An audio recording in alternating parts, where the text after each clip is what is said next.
Then Mira gets an opportunity to join campus. She tries to mingle with people, even in that loss, but still yet, she encounters another loss, another pain, another disappointment. That is who Mira is. I don't know what my friend was thinking when she was coming up with this story, because first of all, we want to put a disclaimer that this is fiction. This is not her true life story. Sisi tukuwa pale kampo tulikula life. Mr. Terer used to send money and we chewed money there. So it's fiction. Cynthia is not an orphan. She's well represented by her parents here. But it's an interesting story. As I was reading the book, I was wondering, now where is this heading to? How can you lose your mother? You lose your father, and you're still focused.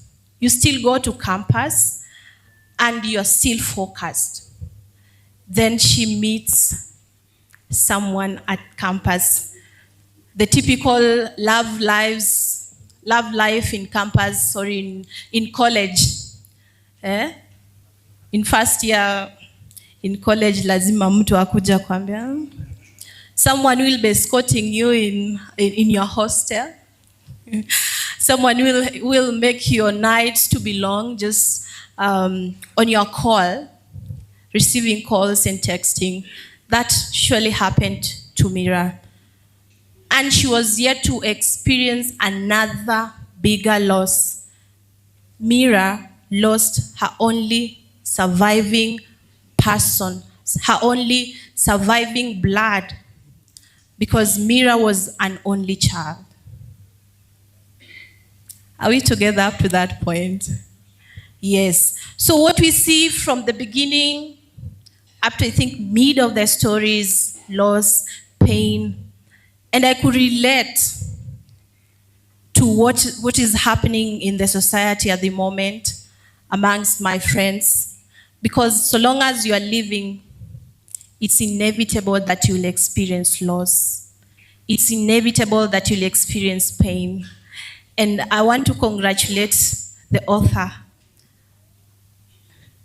for bringing the story up so well. So the main character is Mira.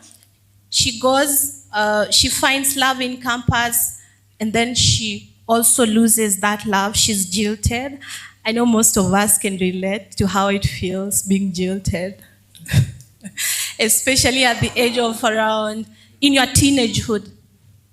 Probably that was her first love, yeah? It was. We need to understand. Yeah, probably it was her first love. Then you are jilted, you're in campus, you are confused. You don't know what to do in that state. But we are going to take you through to what Mira held on.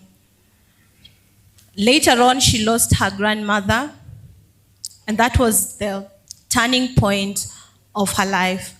Let my colleague introduce our next character, then we can continue.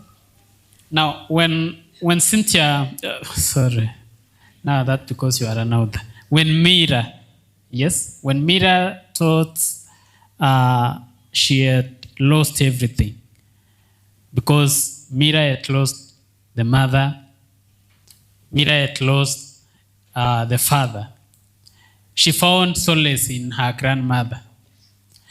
And I find it interesting in the book because it's very hard these days and maybe earlier on to find granddaughter maybe chatting with the grandmother through letters.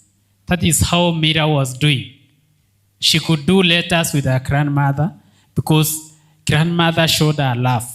Many of us maybe who have been in maybe such situations, because this is a fictional story, but it's a reflection of what it has happened to maybe some of us, where you have lost everything and where you need to find solace, you find even more sorrow because someone finds hard to understand you. But here is Mira, who was understood very well with by the grandmother. She was impressed. Grandmother found every reason to embrace the tribulations that Mira was going through. In most situations, because Mira lost her parents when she was 16, she lost her mother when she was around 11. So by 16, she's an orphan. She's the only child. In most cases, the old will always act like a small child or a teenage will forget early enough. So most of us will not give attention to embracing that person to heal from the sorrow, to heal from what he or she has gone through. But here is grandmother by the name Zainab, who was embracing Mira to ensure that she was healing from the loss. But then Mira was showing that despite all the efforts being made by the grandmother, she found her to heal. And in the process, when grandmother was thinking that she was still mentoring her, bringing her up to heal, she went to campus. And grandmother was very quick to tell her, you are going to a place where I will not follow you, we will not live together, and you will not find the words that I've been telling you to find solace in when you think of the sorrow that you have encountered before. And she was encouraging her that you are above the loss that you have encountered. Whatever you are becoming is not the same as the loss that you have encountered before. And I think that is what kept Mira going in campus. Yes, I remember there is a part in the letters that Zainab used to write for Mira. I don't know how many grandmothers normally write letters for their grandchildren, or even mothers. Because you see, Mira was an artist, and she inherited this art from her mother. Her mother used to draw a lot, and that is what Mira carries forward, and that is how she gets rescued from depression. Because if you look at all the circumstances surrounding her, she was meant to be depressed, isn't it? Yes, all that loss, she was meant to be depressed. But she was not depressed because she got solace in something that the parent, even though the parent doesn't exist anymore, but they left something that she could cling on. And interestingly, the author introduces another character that can be really synonymous with most of us, because I'm sure in most spaces that we've been in, we have encountered a roommate. So the next character is Jen. Jen is Mira's roommate. Imagine when you go to school, wherever you are needed to share a space with someone, you'll most probably meet a stranger. And both of you, for the first time, are looking at one another. Mnashanga, hey, hii maisha we are supposed to do together. Yeah? But Jen welcomes Mira so warmly, as if she already knew what she was going through. And yet she had not known Mira's story. I don't know how many Jens you have here. If you don't have any Jen, please be a Jen. Jen was very kind, even though she was nosy. But I think it's a good thing for your roommate to be nosy, right? Akiona the love Noel escorting Mira, she kind of becomes nosy. Who is that man? I saw you with someone. That is a typical roommate. Though sometimes we encounter certain types of roommates that can bring hell on earth. Yeah, but Jen was a good roommate, and she really helped Mira through her healing process. I remember when Mira had lost her grandmother, she brought her the grandmother's shawl in an understanding that she needed something to remind her of her grandmother's love. And it really worked in Mira's healing. And therefore, I call upon all of us to be gens in the spaces that we walk in. Can you be a gen? Can you be that comforting friend? Because that boyfriend that had jilted our main character, Mira, didn't know how to handle the situation. Akasema hapa mimi najitoa. Mimi sitaka na mtu analia kila wakati ako na moods. Mimi heri nijiondoe. But we have that one person that can stand for us. They don't have to say anything, but just by being there for us, we get encouraged. And some of the themes that you may find in the book are, one, there is the theme of grief, where you find someone is grieved, but still there is a mix-up of grief, and in the midst of grief, someone finds love. And I ask us to, maybe you can think about when and at what point can one find authentic judgment on issues when some of the things comes in at the time of grief, when some of us are undergoing a lot of challenges, and someone comes in to comfort you, and you will think you will cause some further with that person. So that makes us to think about and relate with our life as we are going to read the book. You will find in the book that there was a happy ending, despite the fact of these breakups. Bado Mira aliolewa na akaishi vizuri. Amen. Yes, thank you so much. I think we shall break it there, but we'll just like to highlight some of the quotes that are very important for us to learn from. One is just the quotes that I picked. One is, "I will keep going," she whispered, though her voice trembled. "I don't know how, but I will." Keep going, even though your voice is trembling. And then Zainab's quote, "Grief doesn't knock, it just walks in. We make room for it, but we do not let it stay forever." That is my take home for today. And I encourage all of us to please just get a copy, and you can get as many copies as possible, because as someone who is interested with literacy, I would really love to see even the little children reading this, because it's going to encourage generations and generations to come. Thank you. Thank you so much. My takeaway would be a quote that was quoted in one of the letters. Zainab told Mira that you don't need to be whole to be enough. You don't need to be fearless to start. So you don't need to wait to be so much courageous so that you can start. Just start what you are doing. And as we end this, it's good that I say something about the elders to our leaders around here. That just 1 minute, Mzungu. This is the first book launch attended by leaders.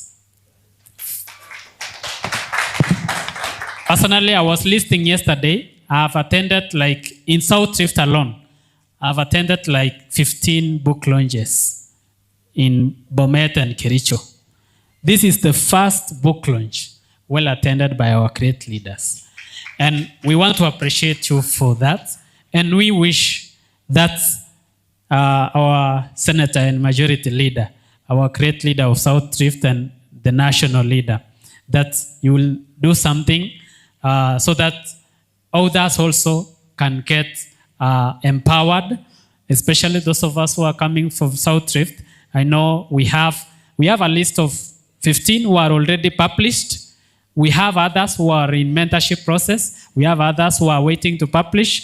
And most of these others do not have the capacity even to mentor others, because even them, others are not well empowered.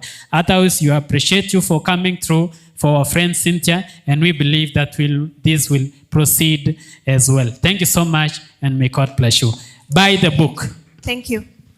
Asante sana, makofi mazuri kwao wanaposhuka. Asante. Okay, thank you so much. Tuweze kuharakisha kwa sababu ya wakati. Wageni wote ambao wameshaingia kwa sasa tunasema karibuni sana. Nataka kuweza kukaribisha Kericho Praise Club wakiongozwa na Audrey aweze kusema tu jambo kwa ufupi. Karibu sana Audrey, uweze kusema jambo kwa niaba ya Kericho Praise Club. Karibu sana. Audrey yuko wapi? Kwa haraka. Asante,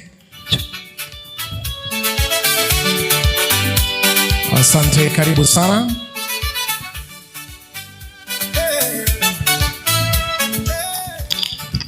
Kwa sababu ya muda. Good evening. Allow me to write on the already established protocol. I'm Audrey Chemutai, the chairperson, Kericho Press Club. Kericho Press Club is an association of the journalists who are based in Kericho. I have my counterpart from Nandi Press Club. Thank you so much for joining us. It's a great honor for the Kericho Press Club to stand with one of our own as we launch the book, Into the Wonders of Pain by Cynthia Terer. Congratulations, Cynthia. First, Cynthia, congratulations. Writing a book is a journey of courage. To write one title, Into Wonders of Pain, takes even more courage because it means you chose to walk back into difficult places so that others can find healing. Ladies and gentlemen, the title alone speaks to all of us here in Kericho. Pain is something we know. Pain in our families, pain in silence. But Cynthia flips it all. She shows us that there are wonders in pain, lessons, strength, reparts, and stories that must be told. As journalists, our work is to give voice to those stories. Cynthia has done it exactly that. But in deeper way, she has taken personal and community pain and turned into literature. That is journalism of soul. This is a history written down so that the next generation of Kericho children and beyond will survive. We felt and we rose. To the media fraternity, let us not just cover this launch and leave. Let us refute a book. Let us interview Cynthia.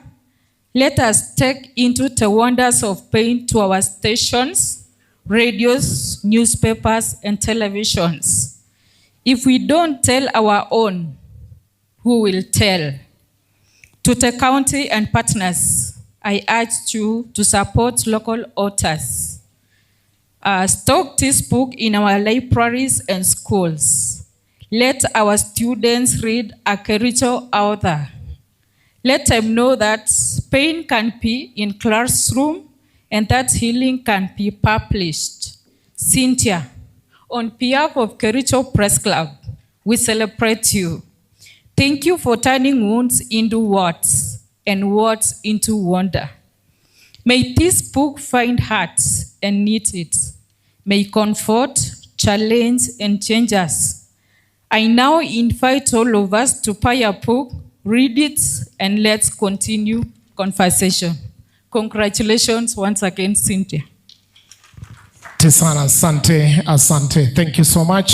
Wacha niweze kumuita Vincent Cheriot ndio tuweze kuharakisha kwa sababu ya viongozi wetu bado wako na shughuli kibao mahali hapa hivi. Vincent Cheriot yuko wapi? Vincent Cheriot yuko?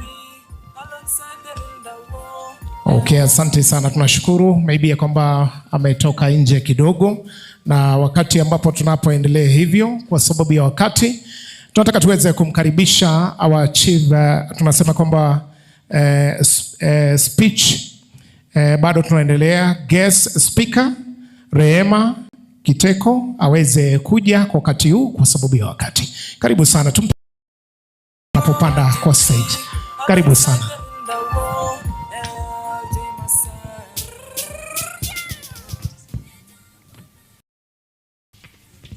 Our chief guest, Honorable, our majority leader, Honorable Aaron Cheriot, the other leaders present, our friend Cynthia Terer, the author of the day, vijana wote, wazee wote, hamjambo. Alikuwa naambia MC hata sijapumua ndio nimefika tu, lakini iko tu sawa. Kwa majina naitwa Rehema Kiteto. Mimi ni Assistant County Commissioner Bomet Central, Sub-County Batchesoin Division. I'm glad to be here. Apart from being an administrator, I'm an author of 7 books. I launched my first book in 2024. Yes, thank you. I did my first book in 2024. It's called Daring. It's a memoir about my life. Mheshimiwa, thank you for supporting Cynthia. It's really an honor. Thank you for recognizing authors. And I hope that we've started a forum, South Rift Authors Forum. That is Bomet, Kericho, Narok. And sasa wengine ambao wako kando as in nje ya hizi counties 3, lakini mimi si mwenyeji huku. Mimi natoka Kwale. Kwale ndio nyumbani, lakini nimefanya kazi Bomet kwa miaka 5 iliyopita. Labda transfer itakuja soon. So these are my people. Wamenikaribisha vizuri. I'm home. To Cynthia, congratulations. When I wrote my first book, I thought that was the only book that I was going to publish. But after 2024, more ideas come. I got more inspiration. I published my second book. The first book was inspired by the job that I got. I got appointed 24. So for me, ulishaipata ile wanasema unaandika ndoto zako, unasema at 22 nitapata kazi, nitamaliza campus, 23 niolewe, 24 nijenge nyumba, 25 ni unapata, alafu maisha inakusurprise. Well, for me, I'd always dreamed to become a leader, but sikujua kama nitakuwa assistant county commissioner. I didn't know about this position. So when it came, and then it came with some other goodies, I reflected on the last 25 years of my life. I felt this is something to write about. Not to earn money. When you write, the first goal is not to earn money, Cynthia. The first goal is you want to share your story. People read your story and they'll identify and they'll feel inspired. Like they'll want to tell their stories too. They'll become more courageous to tell their stories. So I did that book in 2024, celebrating the first 25 years of my life. And then 2025, I published another book. Hii ilikuwa ya mapenzi. After nimeonyeshwa dust mara kadhaa, I said, I rather share. Haikuwa rahisi. So I did my second book, Figuring Love. I don't do fiction. I do non-fiction. So that book, whatever you read, ni ukweli ya maisha. Ni ukweli ya maisha. Nilipatana na kina Cheriot, si wewe mheshimiwa. Ikaenda vumbi, nikapatana na kina Lusweti kule Bungoma, ikakuwa vumbi tena na wengine, lakini finally I don't know, labda uko mbele itakuwa sawa. So I did that book, and then last year 2020, this year 2026 I published Hey Girl. I'm a mother of one. Oh, she's there. She's called Hailey. Tumekimbia all the way from Bomet. Tulikuwa na function with PS. So nikatoka tukakimbia naye, nikasema siwezi muacha haja nyonya, mimi ndio chakula yake. So I had to come with her. So this year I published to my daughter. I'm telling her the realities of life. I'm telling her, and I love her. Otherwise, Cynthia, I don't have much to say. I wish you well. I wish you write more books. And thank you everyone for supporting Cynthia. Asante sana. Mheshimiwa, asante sana wa chief guest, pia tunashukuru. Unajua kwamba nimekuambu watu ukimbia, tunaenda na time. Our senator hapa hivi amekimbia na hajahema. Nataka kuweza kuita Vincent Chumi, kuweza kuita Kipkelion East professionals, tafadhali mtakuja baada ya Chumnyot, tuweze kusimama tu hapa hivi kwa sababu kwa maombi tu yenyu. Good evening. Sina mengi ya kusema. The outer, congratulations. nafikiria ndaandika hata mimi siku moja. To our leaders, Senator, Mheshimiwa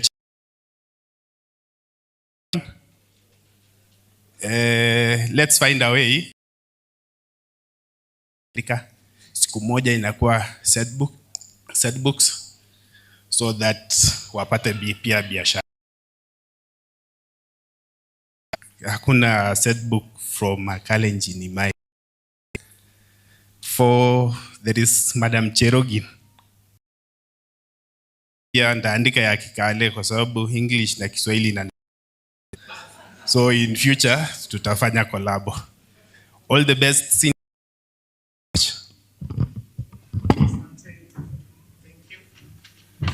Wapi makofi mazuri ya Chumiot?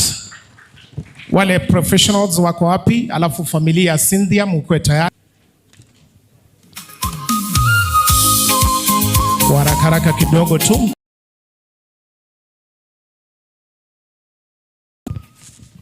Hello everyone. Nagata gorale chamge. Our senator, the 4-term senator, kitaka mara 5 ni sawa. Kwani iko nini? My MP Mheshimiwa Cherorot and MP Belgut Sonko.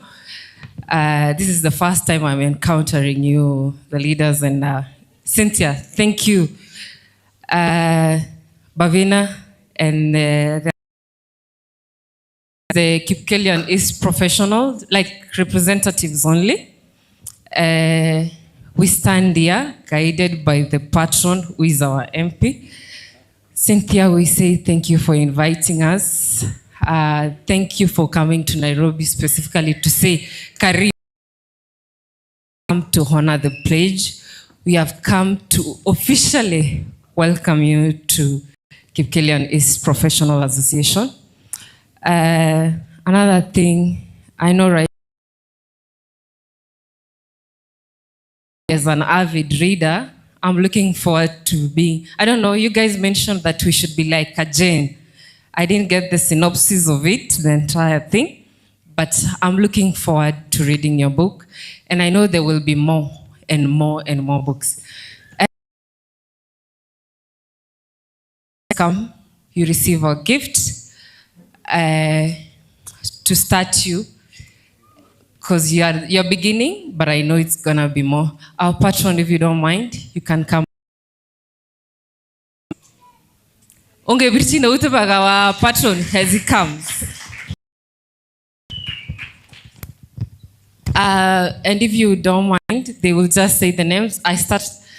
I'm Judy.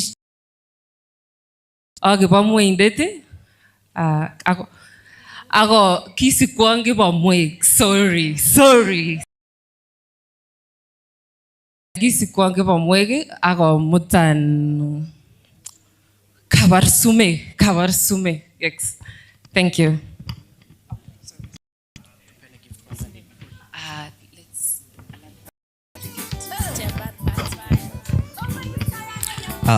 The majority leader, Belgut MP,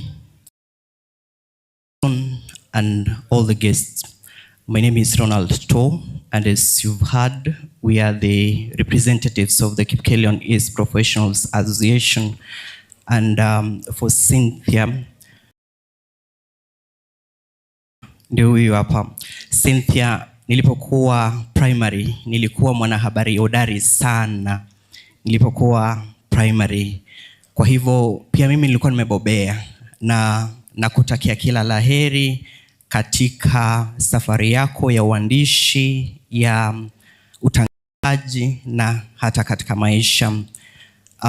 Just as Jabez prayed and he said that God, you may territory and you may bless me. May God bless you and expand your territories.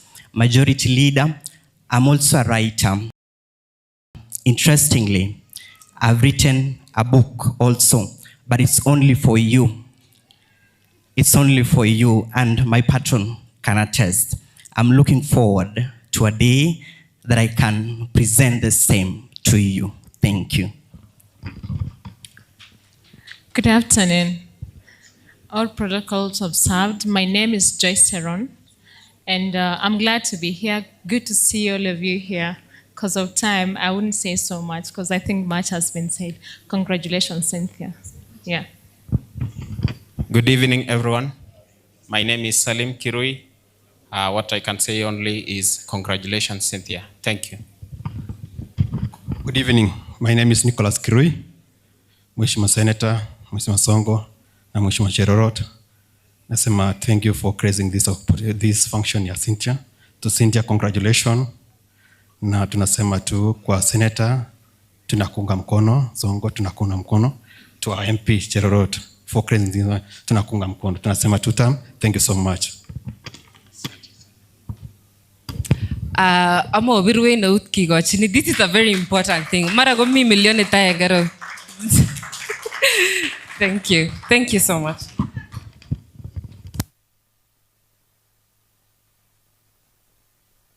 Thank you. Asante sana. Makofi mazuri jamani. Kwa niaba ya Medix nataka kuweza kumuita Vincent Cheriot. Vincent Cheriot, sijui uko wapi kwa haraka. On behalf of Medix, tafadhali. Asante. Sema tu jambo, alafu familia ya Cynthia Terer muweze kuwa tayari. Okay, thank you so much. I'm not a medic. I'm representing a medic who is working in Doha, Qatar. Anaitwa Isaac Kipto Shele. He is a friend to Cynthia na amenituma. So I'm representing MedImpact Company, and this MedImpact Company, we have a project. We are working on a series inaitwa Cardiothoracic Surgeon Medical Series, and very soon we shall be shooting episode 1 in Cardiothoracic Center Tianwek. So if you're interested in maybe series thing, tunawakaribisha MedImpact mujoin Cardiothoracic Surgeon Medical Series. Hao ni vijana wanajituma, Mr. Senator. We formed a company inaitwa MedImpact, and then we are trying to make our thing. So special congratulations to Cynthia. I know there is no much time, but let me congratulate her for this event. It is not easy to write a book. So thank you so much. May God bless you. Congratulations once again, Cynthia Terer. God bless you all. Asante sana. Thank you so much.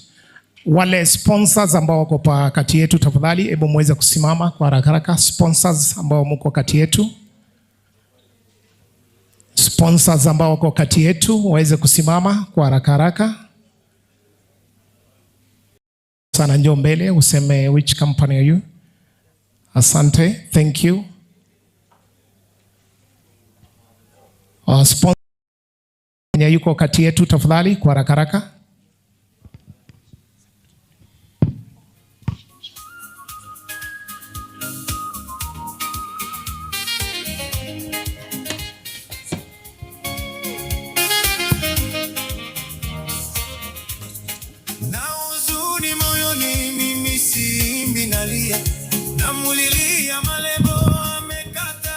Thank you.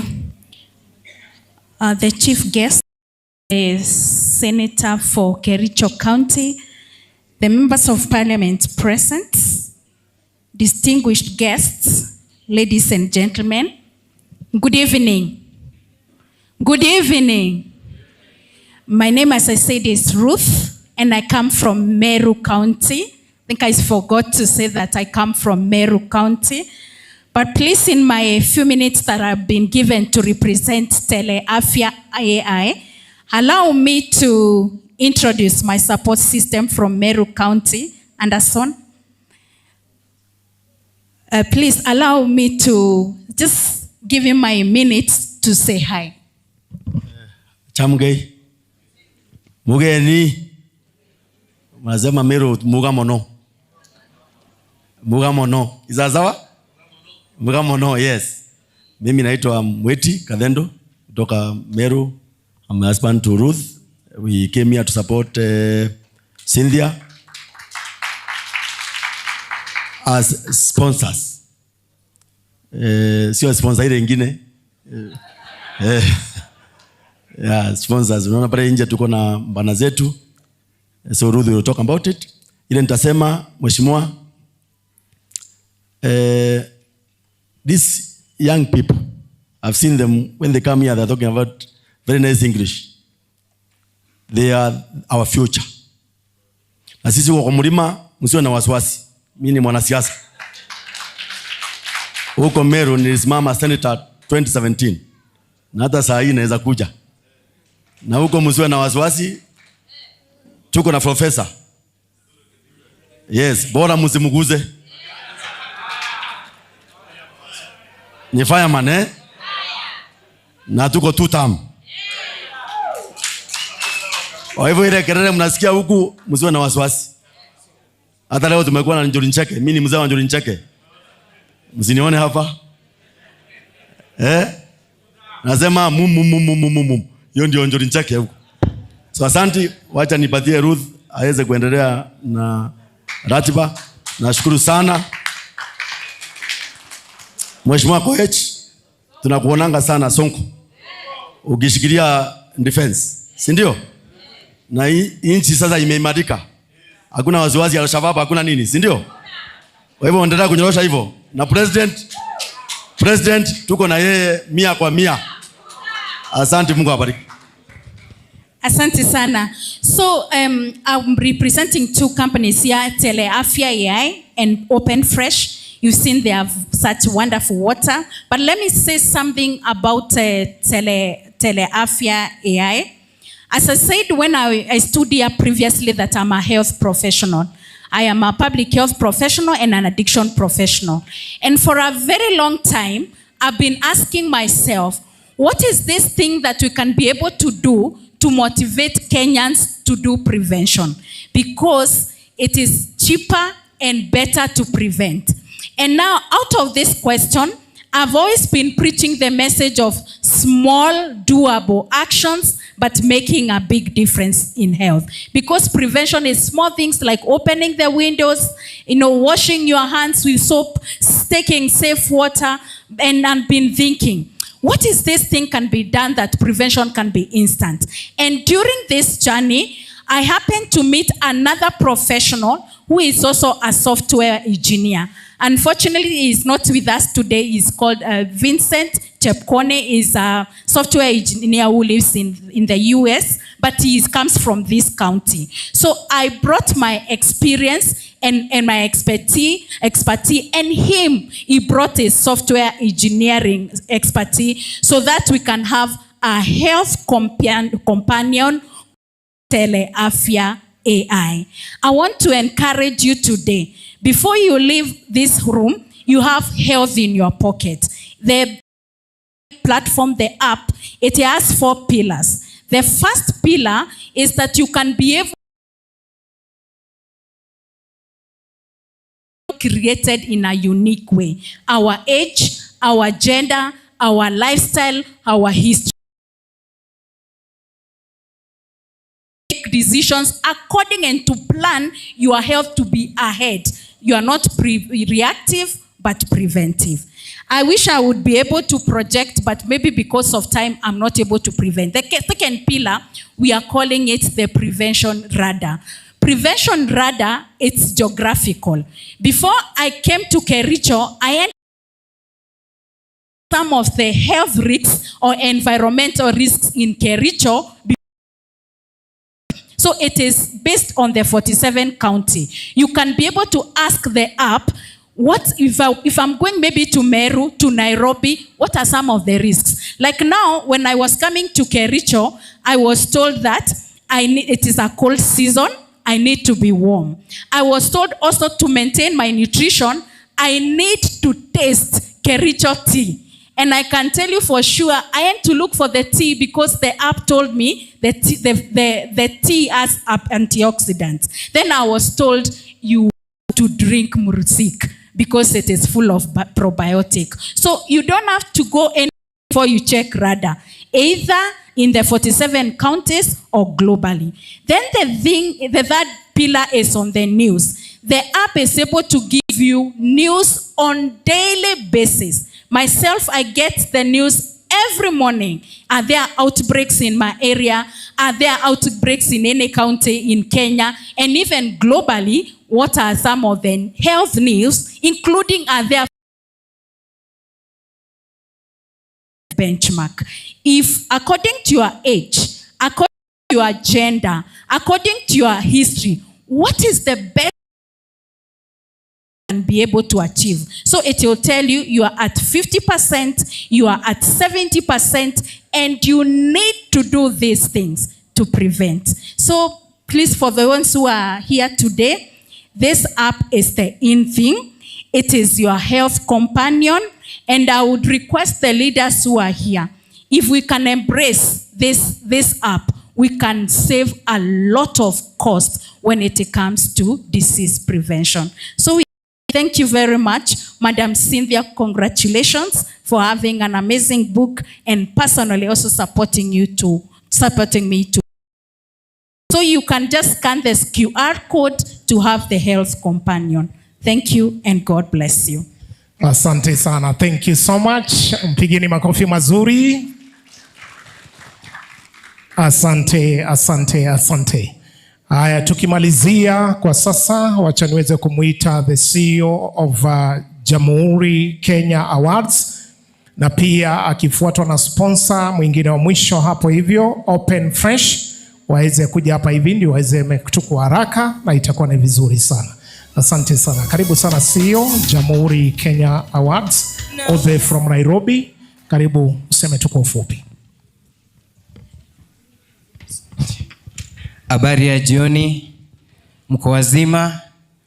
Okay, mimi naitwa Bernard Simanto, ama ananiita Babu Mtekova. I'm the CEO and founder Jamhuri Kenya Awards. Na pia under Jamhuri Kenya Awards, we have a program inaitwa Equal Women to Connect Mashinani, ambayo huwa inawapa nguvu wanawake. Na because we are here, tumemkuja kumsherekea mwanamke mpambanaji. Si ni mpambanaji? Si ndio maana tuko hapa? Songera sana Cynthia Terer. Nimeshangaa sana kuona hapa viongozi almost wote wameattend event zetu. Nimeona Prezo, kiongozi MP Cherorot, Bavina here. Ni wote wamekuwa kiattend event zetu. So keep on pushing. We are going to work together to support, because at the end of the day when you buy that one book, unamsupport kusonga mbele. Na nimesikia brother amesema hapa kwamba we need to mentor others. We need to nurture others. So the moment you buy, una have kufanya nini? Kumpa nguvu ya kumenta wengine. So let's keep on supporting them. Na sisi kama Jamhuri Kenya Awards and the Equal, tutaenda kusimama na wao tusonge mbele. So asanteni na tuko pamoja Cynthia. Aya, asante sana. Thank you. Makofi mazuri kwake CEO Jamhuri Kenya Awards. Asante sana. Okay, sijui kama Open Fresh wao ndio wadhamini. Okay, asante sana, tunashukuru. Kwa sasa nataka kuweza kuita familia yake Cynthia waweze kuja mahali hapa hivi ndio waweze kuwaona, alafu ndio tuweze kumpatia Cynthia, and then we give waheshimiwa waweze kuongoza. Familia ya Cynthia, karibuni sana. Utogoti Bwandai Tugun.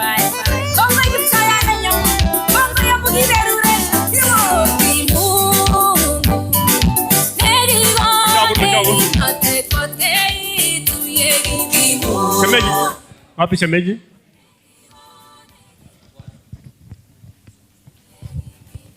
Kama mchukuru ni kwa bwana. Wapi Chemweno? Chemweno kujaraka. Paul kama karibu.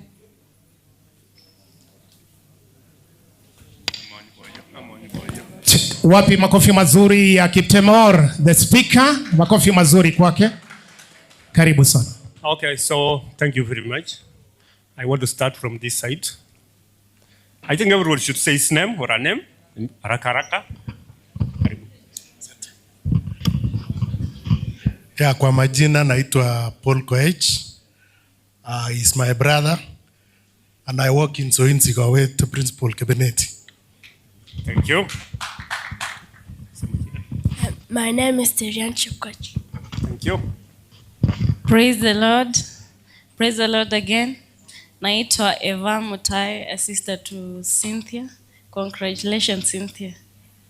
Thank you. Thank you very much. Hakuna bwana yake. Kwa nini ukuita mzee? Oh yeah, nimesikia wametoka kidogo. Okay. I'm Terian Chebet. My name is Nicole Chepkoech. Hawa ni mai mucho kuroniga. Good evening. I'm Patricia Cherotich, sister to Cynthia. Congratulations. My name is Zainab Scarlett and Cynthia is my mom. I'm Gertrude Chemtai. Cynthia is my sister. I'm Korir Wilson. Cynthia is my daughter. I'm Kiprono Weldon. Cynthia is my uncle. I'm Richard Terer, brother to Christopher Terer, father Cynthia. Ian Kukurui, brother to Cynthia. Congratulations. Kwa majina ninaitwa Jane Terer. Namshukuru Mungu kwa wakati huu ambaye ametupatia. Na washukuru wote hata sijui nitasema nini. Nimeshi. Amatita mwago ngoi kabisa. Wote iko na mwala kwani. Mwago. Asanteni sana waheshimiwa. Asante sana Mheshimiwa Cherorot. Asanteni sana. Sina la kusema. Nitawaombea na Mungu atawasaidia. Kongoi Cynthia. Sigoberuni njoba agitesta. She's Jane, but not the one in the book. She's Jane. Okay, so these are my family. Iko wengine. Huyu ni my last born. Ian, grade 10. Okay, otherwise, thank you very much for coming. You can go back. So I want just to say one word. Cynthia Terer. Mama, hebu kucha kidogo, mom. Cynthia, hebu stand up kidogo, please.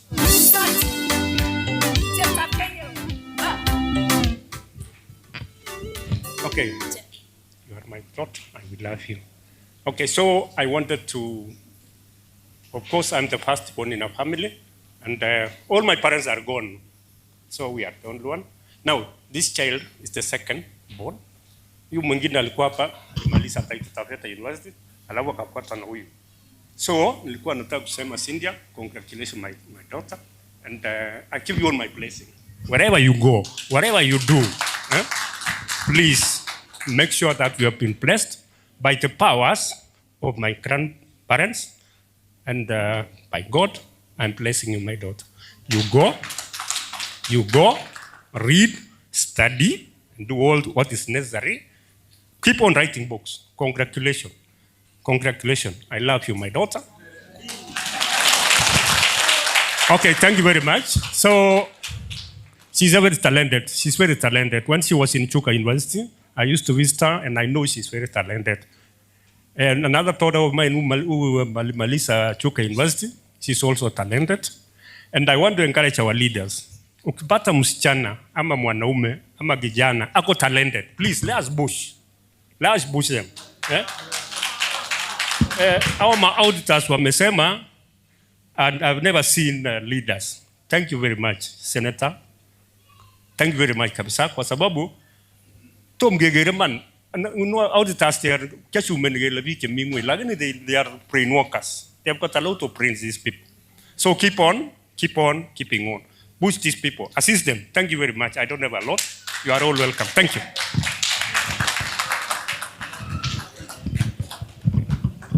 Asante. Wapi makofi mazuri jamani? Asante. Makofi tena kwa wazazi jamani. Wamewapatia blessings, inakuwa ni vizuri. Kwa sasa nataka niweze kumkaribisha maybe Cynthia aseme jambo, alafu ndio niweze kumkaribisha Prezo. Cynthia, tumpatie ni makofi mazuri.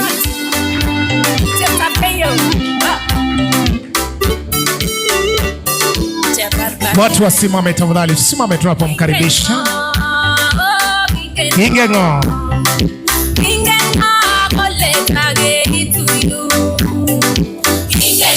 Jishule kwa pole kidogo ile. Ingengo.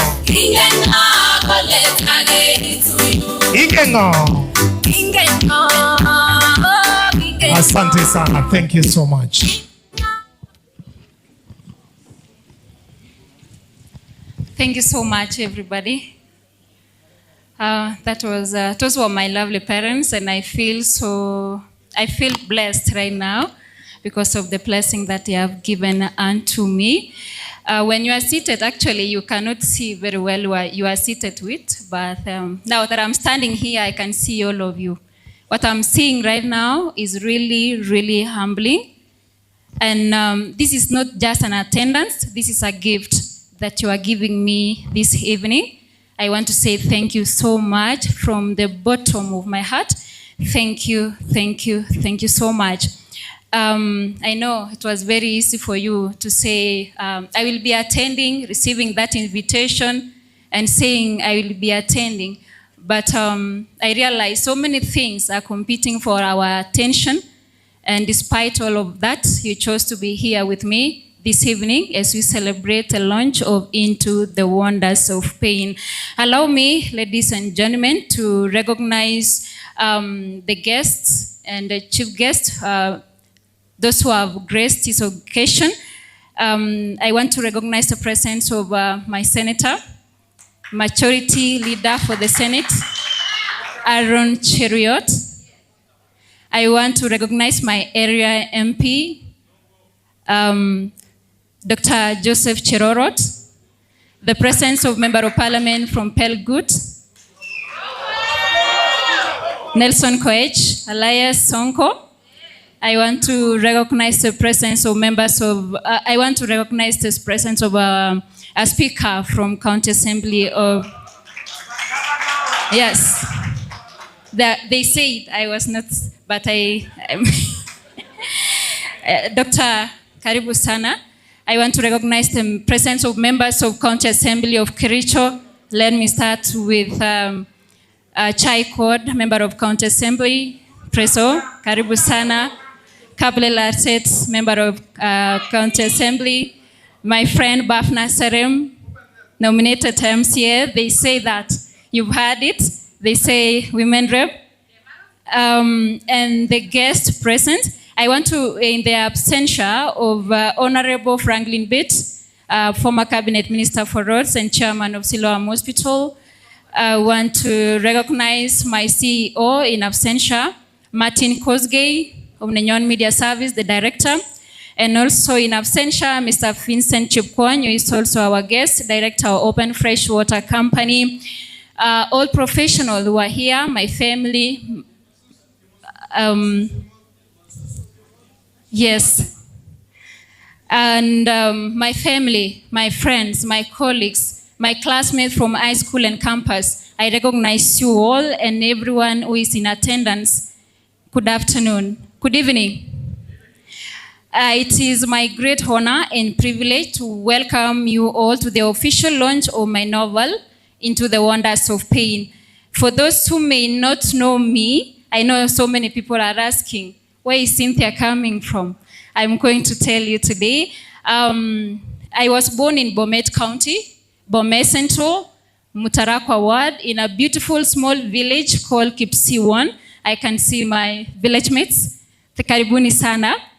And my parents later moved to Londiani Ward, Kipkelion East, in Kericho County. And that is the place I proudly call home. And that's why you see my leaders coming from Kericho here to support me. I am an alumni of Chuka University. Joyce Romona has well said, my friend. I studied communication and media, where I earned my bachelor's degree. And also I did my attachment and internship in Karen, Nairobi, in radio station. And also I moved to Kericho, where I've been working and living for the past 3 years. And this is now my home. I love Kericho. So I'm a journalist right now. I'm working with Nenyon Media Service as a news anchor and also for Nenyon FM. And journalism has given you a very beautiful opportunity to tell other people's stories. I've told so many stories of the community that I proudly served and I'm still serving. But this book, Into the Wonders of Pain, gave me a beautiful opportunity to tell a story that I can also express myself. So I told my story through Into the Wonders of Pain, even though I'm going to answer the question most of you are asking today, what kind of a book this is, I'm going to tell you. So this day is so special to me. I stand before you, not just as a journalist, but also as an author, and grateful to share this opportunity with each and every one of you. Today is not just a launch of the book, but it is a celebration of a journey, a celebration of perseverance, resilience, and courage.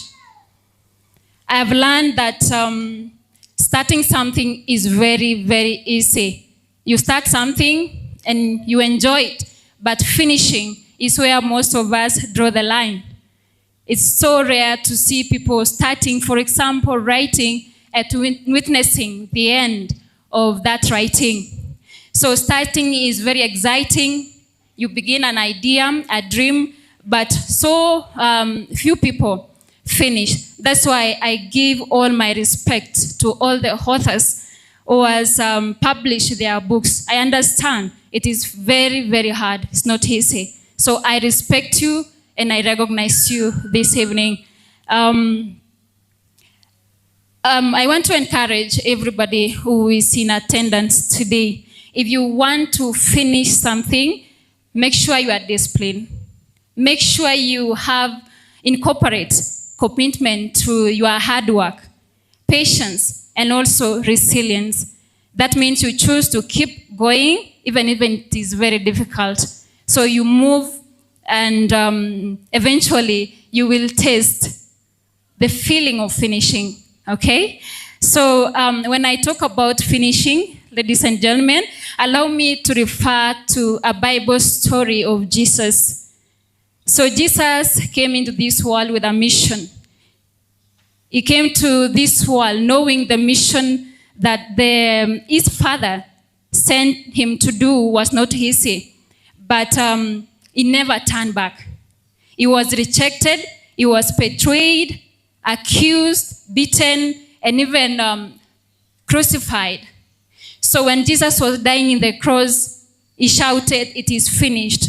Most of us, we can see the defeat, the suffering, and also the struggle that Jesus was going through. But heaven was seeing something different. The heaven was seeing victory.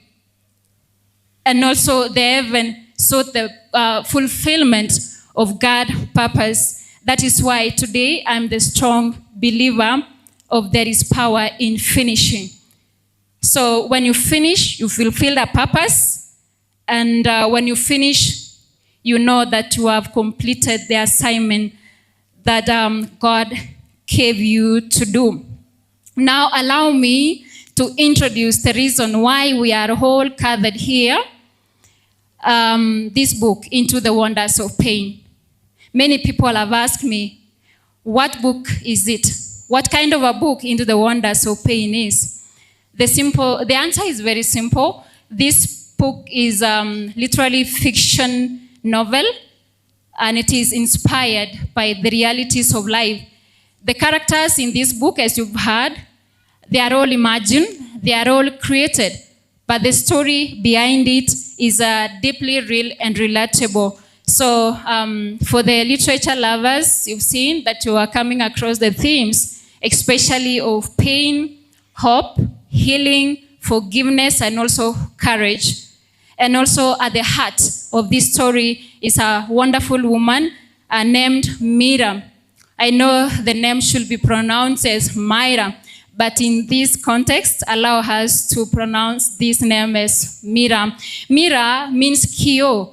Mira, it came from the kutohoa. Wale wanaopenda Kiswahili, kuna utohozi. Unatoa kutoka Mira, then unasema, it sounds like the name, a real name. So that was where the name Mira came from. So when you stand before a mirror, you see yourself In the same way, as you journey through these pages of Mira, my hope is that you will see part of your own life reflected in us. You may recognize your own personal struggles, your fears, your dreams, your disappointment, and also your victories.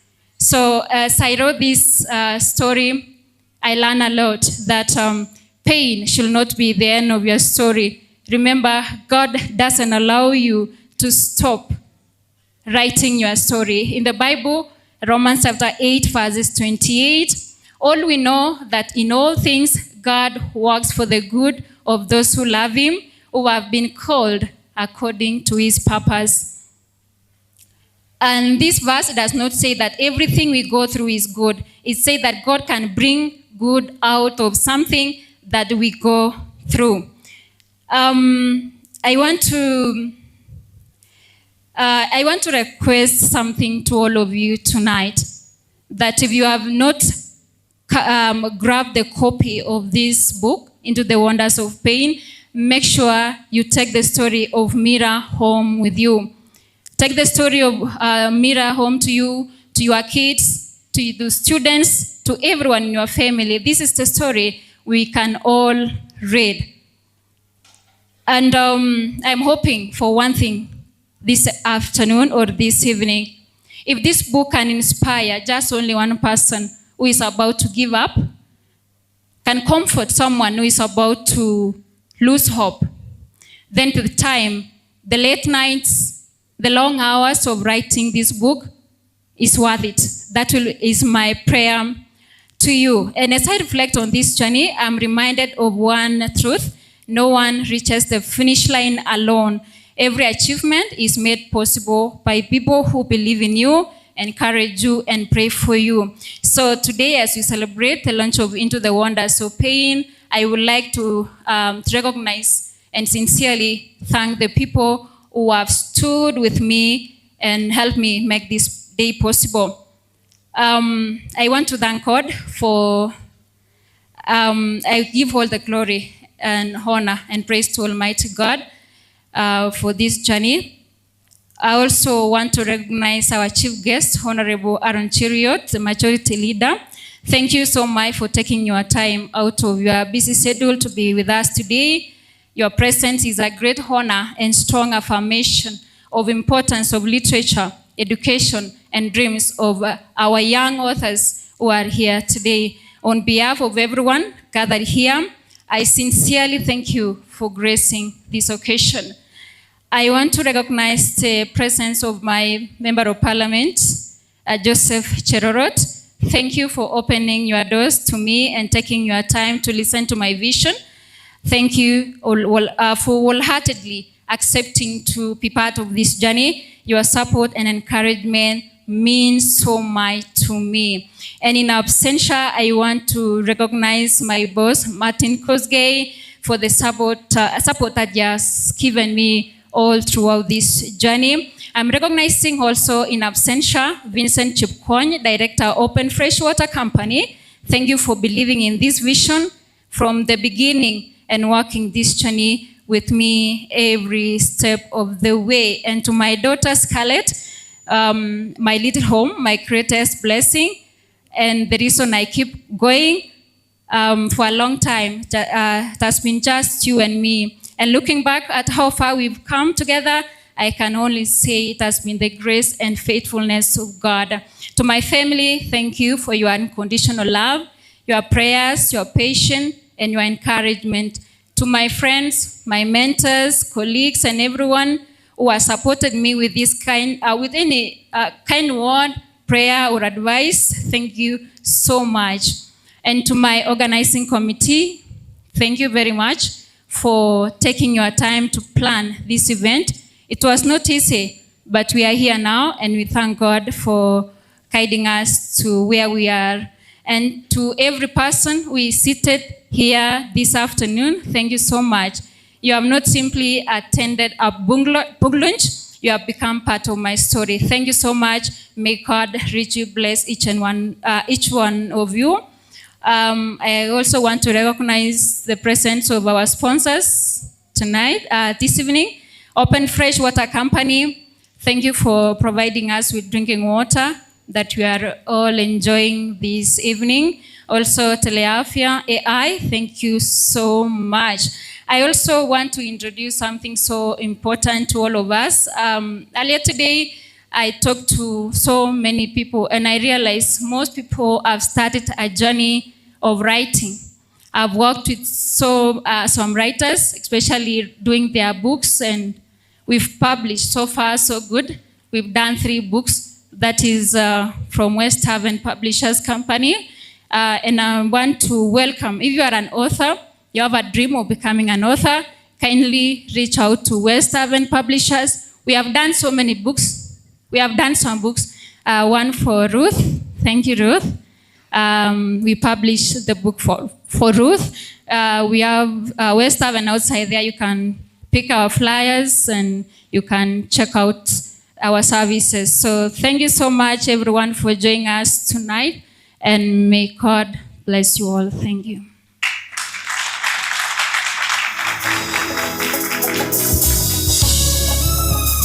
Wakati ambapo wanaposimama, nataka kuweza kuita timu yote ya Nenyon TV. Martin Kosge ambao ni CEO angeweza kufika, bado yuko njiani, lakini atafika, tutaweza kumtambua. Kwa saizi, wacha niweze kuita Nenyon TV family, karibuni sana, tuweze tu kuwatambua uwepo wenu mahali hapa hivi. Nenyon TV, karibuni sana. Every day is a gift from God, so I be sad. Tough times will eventually end, yeah. Nataka, my enemies can up with evil plans, I'm not afraid. Asante. Kumbuka pia kwamba kwa saizi tuko live ndani ya Nenyon TV kwa sasa. Hapa hivi tuko na reporters, tuko na watangazaji mahali hapa hivi, kuna wa radio na pia kuna wa TV. Na pia tuko na DJ pia ataweza kusonga hapa mbele ili tuweze kuwatambulisha wote. Wacha tuweze kuwasema majina na show ambao wanafanya. Okay, good evening everyone. Cynthia Terer, let me say congratulations. She's our colleague. We are working together at Nenyon TV. Nenyon ko Alessandra Koriri, ayetotyo nato nebo entertainment, nato nebo Nenyon Express. Kongo missing. All right, Bwana Yesu asifiwe. Losno cheso kora. My name is Betel Kana. I'm working with Nenyon TV, news department, sports, as well as to get a broadcast show. I want to thank every one of you for showing up today, especially our guests. Thank you so much for taking your time to be here to make sure that the event for our colleague is successful. We know, as she has said, that you had a lot of other important things that you could have attended, but you've chosen to be here, and we are grateful. Cynthia, congratulations. Pongezi sana. I know you've been waiting for this day. It is here, and it is successful because of everyone who's made it to be successful. Thank you very much, and God bless you. Good evening. Oamune. Kwa majina naitwa Elwin Cherop, reporter Nebanandi, Akwa Singishu. Congratulations Cynthia, na asanteni sana kwa kuja. Good evening. Kwa majina naitwa DJ Lofa. Nataka kusema congratulations Cynthia. Sina maana. Werango miss inene buruchi sana izi. Sigorinde je seneta isa nanyi. Chobine. Karibu sana. Tetio. Thank you. All the distinguished guests and ladies and gentlemen, good evening. Good evening. How are you? My name is Diana Chepngetich, aka Diana Tetio. Yo ingine simnajua? Naitwa nani? Kale Buju. Kigurenan Buju. Poset negli and Nenyon TV. Alamagilia. All right. I'm a gospel presenter. I do Nenyon Gospel Extra. That is Nenyon TV every 2 to 4 p.m. And on Saturday, I co-host Lesandro Korir, Nenyon FM, Saturday Countdown. I want to say congratulations, Cynthia, for this accomplishment. It is not easy. I personally love literature, but to this far, I want to say congratulations. And on behalf of Nenyon ladies, we love you. I do love you. Thank you, Majority Leader, for gracing this event. Tunakupenda nani. All right. Thank you, members of parliament present. Honorable Sonko, Honorable Cherorot, Bavina Serem, new term, Sindio? New term for the MCS present. We want to wish you well. No, I'm going there. I know I'm going there. I'm going there. Speaker of the County Assembly Kericho. Na wetu sasa na sisi tuko na governor kwa nyumba.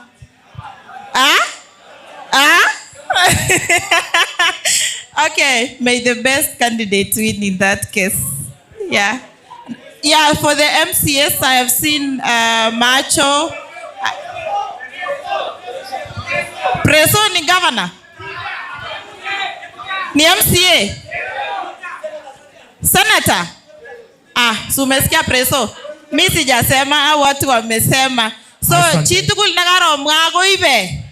Alama ibe. All right, thank you so much and may God bless you. Someone asked, mbona hajaona members wa Bomet? I talked to Mheshimiwa Lynette na amesema ametuma Cherorot. Thank you. Right, Bwana asifiwe. Bwana asifiwe. Senator Aaron Cheriot ambaye ni Majority Leader. Sonkore. Wale moita bata.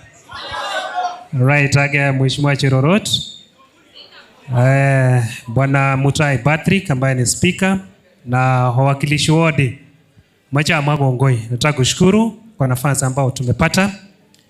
Kwa niaba ya our CEO Martin Koskei, I believe Senator Cheriot mulikuwa naye Nairobi juzi wa Kalenjin Music, amechelewa but ako nasi.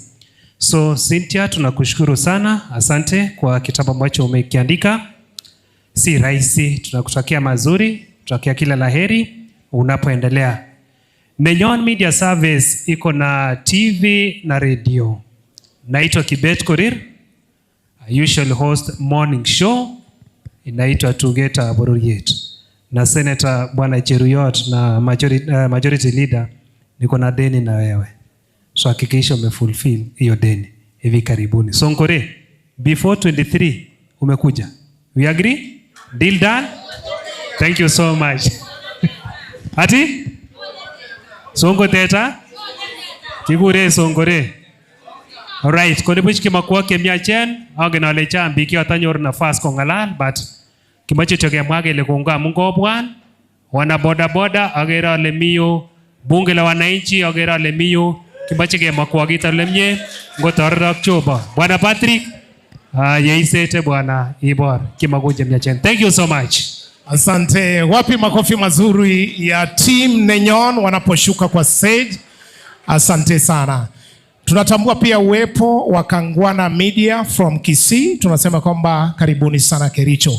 Kwa sasa wacha tuchukue time hii sasa tuweze kukaribisha viongozi wetu ambao wako pamoja na sisi. Bila kupoteza wakati wacha niweze kumkaribisha Prezo mwenyewe, Matthew mwenyewe.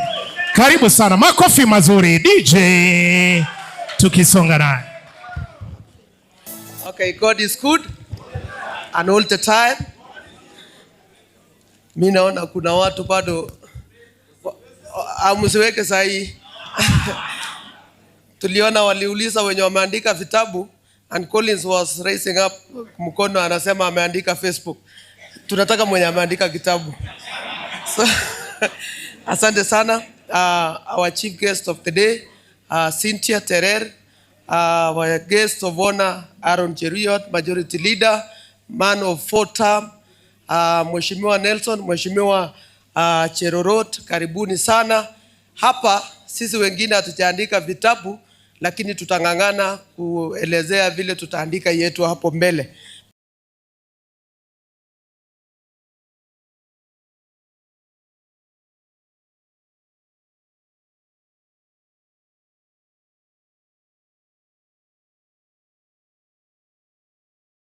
To speaker amekataa kulala, anataka kiti kwa lazima. So tunataka tutampe nafasi haraka haraka. So Mheshimiwa Senator, hapa tuko watu wengi sana, but I will just use the time that I have been given to give my colleagues. I have Honorable Maji and Honorable Bafina Serem, and then I will ask Honorable Speaker to come to continue from there because of time. You know, Mheshimiwa Songo akipata nafasi anataka kila jiko uko Belgut kukurge chapati ananenye. So magumege namdege ni mite jitaneta kogonye. So nena time Mheshimiwa Bafina Serem. La kwanige kure Chemarus.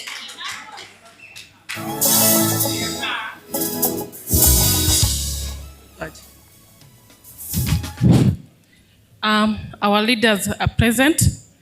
Mheshimiwa wa siku ya leo Cynthia na wageni wote na wasalimia katika jina la Yesu. Hamjambo? Hamjambo nyote? Asante sana. Langu ni kumpongeza rafiki yangu Cynthia for this great milestone. I know it was not just a walk in the park. It was not an easy achievement. Lakini tunakupongeza sana. Pongezi sana. Nimeanza tu kusoma kitabu na nilianza kutoka machozi venye nilianza kusoma. It's so emotional and inspiring, na tunakushukuru kwa hilo. Sina mengi ya kusema siku ya leo, ni hayo tu kwa kumpongeza rafiki yangu ambaye ni mwenzangu pia. I'm also a journalist like Cynthia, and I'm so proud of you. I know you've inspired even our journalists here in Kericho, because I think none of them has written a book or made such a milestone, and you are a great inspiration. You came so recently to the industry, and you've made a great milestone. So go pongezi Cynthia, amun kwa icher waandishi Chetoget.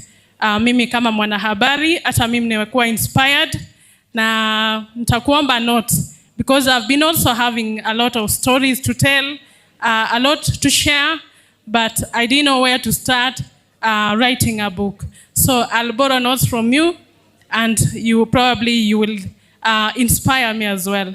So sina mengi, si munajua Chemarus? Onge nano? Munanijua?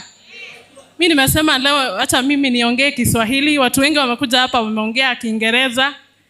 Ala na maskuti tarokyo ondolekia mwa vitinete nguti. Maunata?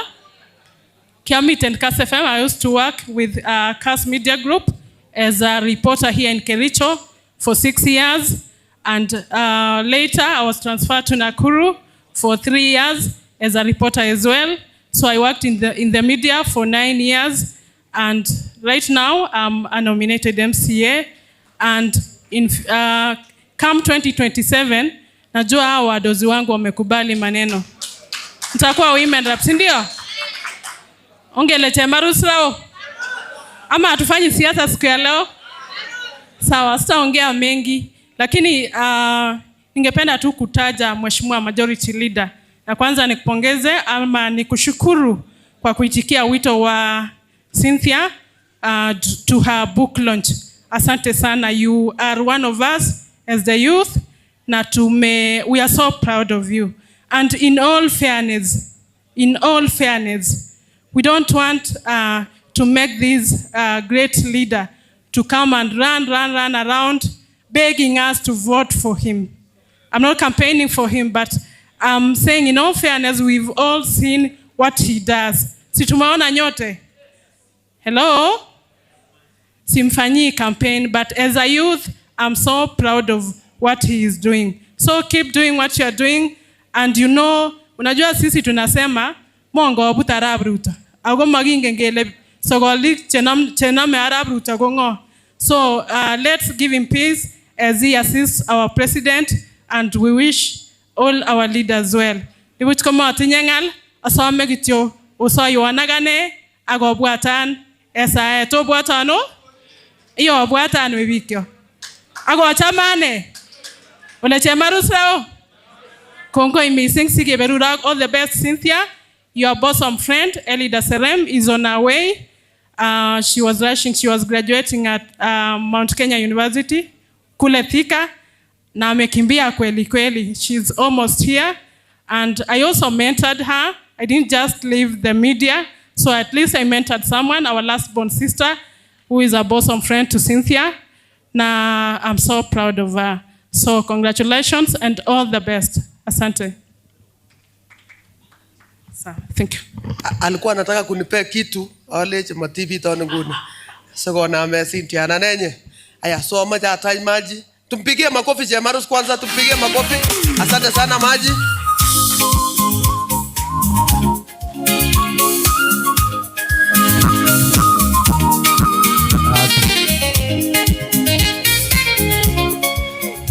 Thank you so much, Preso. Chief Guest of the Day, Cynthia Terer, our Honorable Senator, other leaders, good evening. Good evening once again. I'm also happy this evening, having joined you to pass my congratulatory messages to Cynthia. This is a great work. You've done marvelous work. And we want to say thank you, congratulations so much for the good work. This is very much inspirational, and I know we've been inspired so much. From these wonders of pain, it reminds me of a book, Africa Killer Son, which 20 years ago, 24 years ago, we were being questioned. And I remember so well, Aaron was the best person in literature when we were in high school. And I used to think that the author by the name Ken Saro-Wiwa, I was thinking what inspired him, because after a long time, the said book was being examined. A student in high school was being examined through that book. So I want to believe, Cynthia, in the next 5 to 10 years, the said book, Wonders of Pain, will be examined in high schools or in grade schools. So we want to encourage most of us that we be the writers of the book, and we shall achieve the best. These are the kind of people who need to be empowered. And I want to encourage my leaders that by the end of this day, we shall have empowered Cynthia to proceed on in this journey. We should, Cynthia, I know in the next 2 or 3 years again, you should have written another book or 3 to 4 books. So we should I've come basically to issue well. So I come from Soin Singawet, where we had an event today with our great leader, and due to the tight schedule, he was able to manage to attend this event. So I want to ask all of us, let's build our leaders. We know we have great leaders here, Aaron and Songo, and of course Cherorot, our great leaders. We don't have any other leaders in Kericho, and we are proud of these leaders. We want to wish them well, and of course, as we journey our campaign right now, I want to request all of us. We are the professional. I've seen most of you are professional.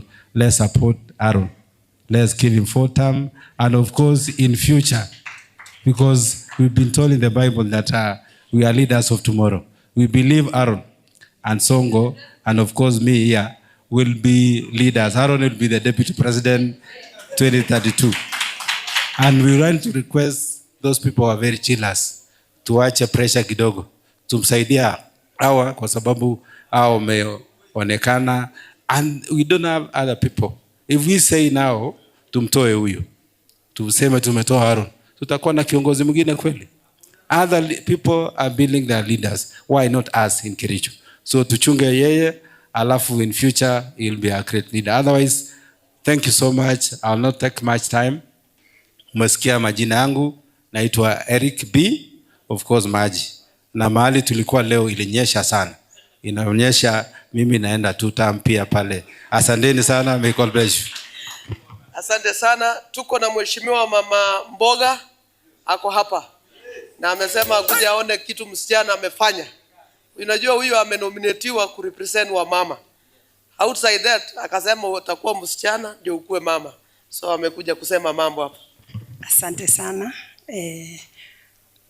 Seneta wetu, nimeona wabunge Cherorot na Songo Teta. Nimewaona long time, ninajua hivyo. Wacha nichukue hii nafasi nipongeze huyu msichana wangu, ni kama ni wangu kwa sababu niko na wasichana riga wake kwa kufikiria jambo kama hilo.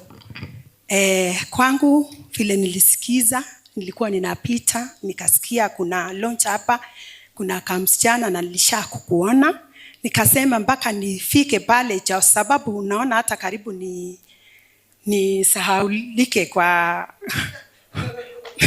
MC hapa, lakini kwa sababu kuna watu wenye wako hapo na waliniona wakasema kwa sababu nimeona umempea maji na our protocol tunaanziwa as a nominated MCAs. Kwa hivyo ninataka nikupongeze ma'am, endelea hivyo na Mungu atakubariki. Kwa viongozi wetu, Senator, tuko nyuma wako. Ninataka nikuambie ni 4 term. Tuende kwa Songo ni 3 term.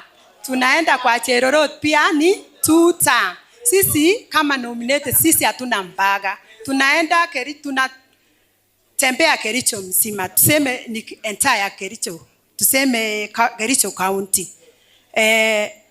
Ninataka tu niseme hivi ndio nikamilishe. Mimi sikuangi na maneno mingi, mnanichua. Ninawasupport na president wetu tunataka tupe yeye 2 term. Ninataka niseme hivi, mimi ni patron ya wamama, wanachiita wamama na Ruta. Na hata wako hapa hivi. Ninajua wako hapa. Kuna wamama na Ruta, msimame kidogo. Mko wapi? Tunasema ni 2. Wamama mnasema ni 2. Asanteni sana. Mimi sinanga maneno mingi, mimi ninapenda viongozi wetu. Sikuange na ninakuwa laini kwa kuwa na viongozi wetu. Asante sana. Kwa majina ninaitwa Lili Sirma ama Mama Mboga. Asante sana. Bas, tunyamaze kidogo. Na ukiongea mingi tutakupea nafasi uandike insha ya 1 page. Huyu our sister here ameandika 19 chapters. Si ndivyo? Na mimi nimesoma hapo na nikajua. So I want to recognize the presence of the youth leaders from different sub-counties. Wenye wako hapa, you raise up your hand. Asanteni sana. Hapa pia tuko na Regional Director of TVET, Cheruiyot mwenyewe, simama tu. Utapewa nafasi na speaker. Tuko na representative wa PS. Esther, wapi representative wa PS? Ni yeye bado. Alafu tuko na chairman, Chemasusu mwenyewe. Mama, simama.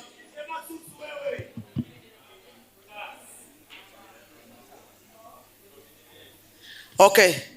Nimeambiwa hapa sasa kwa sababu ya nafasi nimeona kuna aspirants. Na aspirants hapa wasipopewa wataleta shida. Simama sasa kama wewe ni aspirant wa kiti kubwa wave. Alafu nitajua venye simama tu kama wewe ni aspirant. Unfortunately ni moja ukuja hapa. Kuja sema jina. Haya, haiko sawa tu. Thank you. Our chief guest today, Mheshimiwa Senator wetu Aaron Cheruyot, waheshimiwa wabunge walio hapa, MCAs present and distinguished guests. Good evening. Praise God. Praise God again. Thank you very much.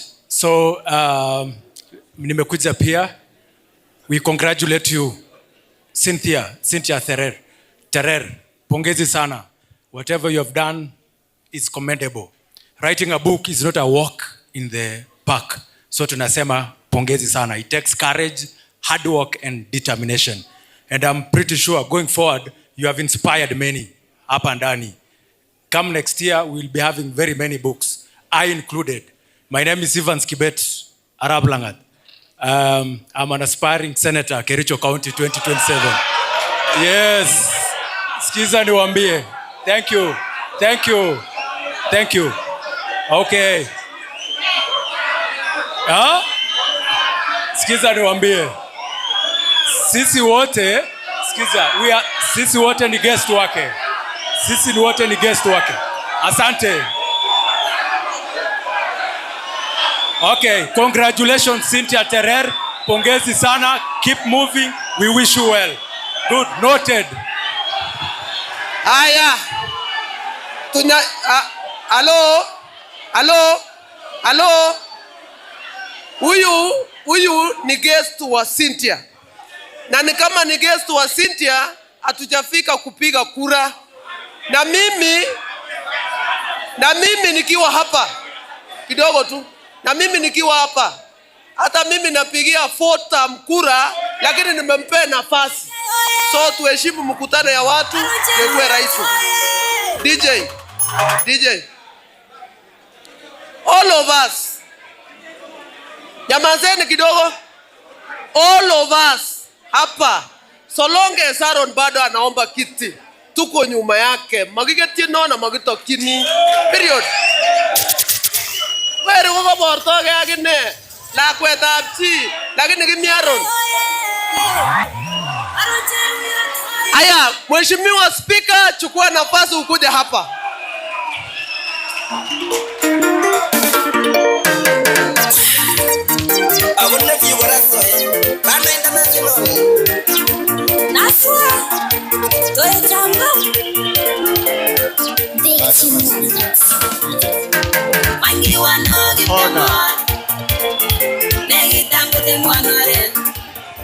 Aya, bas.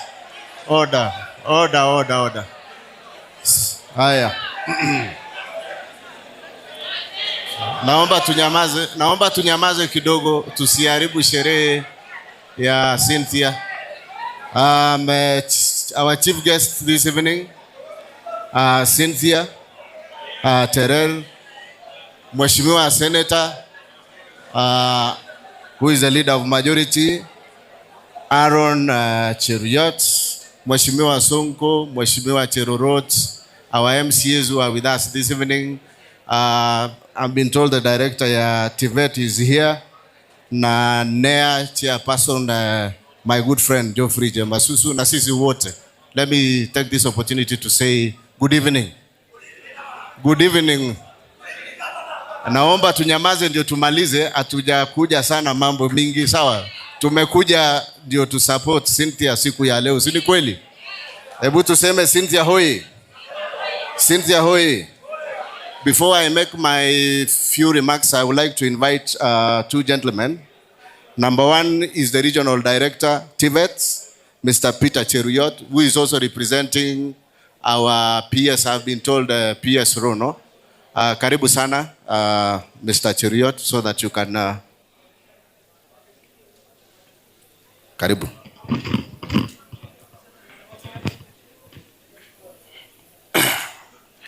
Our chief guest of the day, Honorable Cheruiyot, the senior majority leader for the Senate, Honorable Sonko Kipkelion, Belgut MB, Kipkelion East MB, Cherorot, all members of County Assembly, all invited guests, the family of Cynthia, and Cynthia herself, good evening. Mine is to say congratulations. My name is Peter Cheruiyot. I'm the regional director for Tibet, representing the BS for TVET, Dr. Esther Moria, who sent me today. She was invited here courtesy of Honorable Cherorot, and she couldn't make today because of the schedule that she had. So she has sent me to send a message today that there is nothing which is impossible. All that is possible is when you take a step. Today we celebrate Cynthia for her book, which is so marvelous, Into a Wonders of Pain. Congratulations, Cynthia, for this achievement. I know it's not easy to write a book, but it takes courage, it takes planning, it takes brainstorming, it takes finance. So today, as we celebrate this book, I want to say that I celebrate the skills that Cynthia have managed to accumulate and also to nurture and to develop it. In the Ministry of Education State Department or TVET, we nurture the skills, and that is what we celebrate today. I want to urge every person who is seated here, especially the youths, that let's build the skills we have.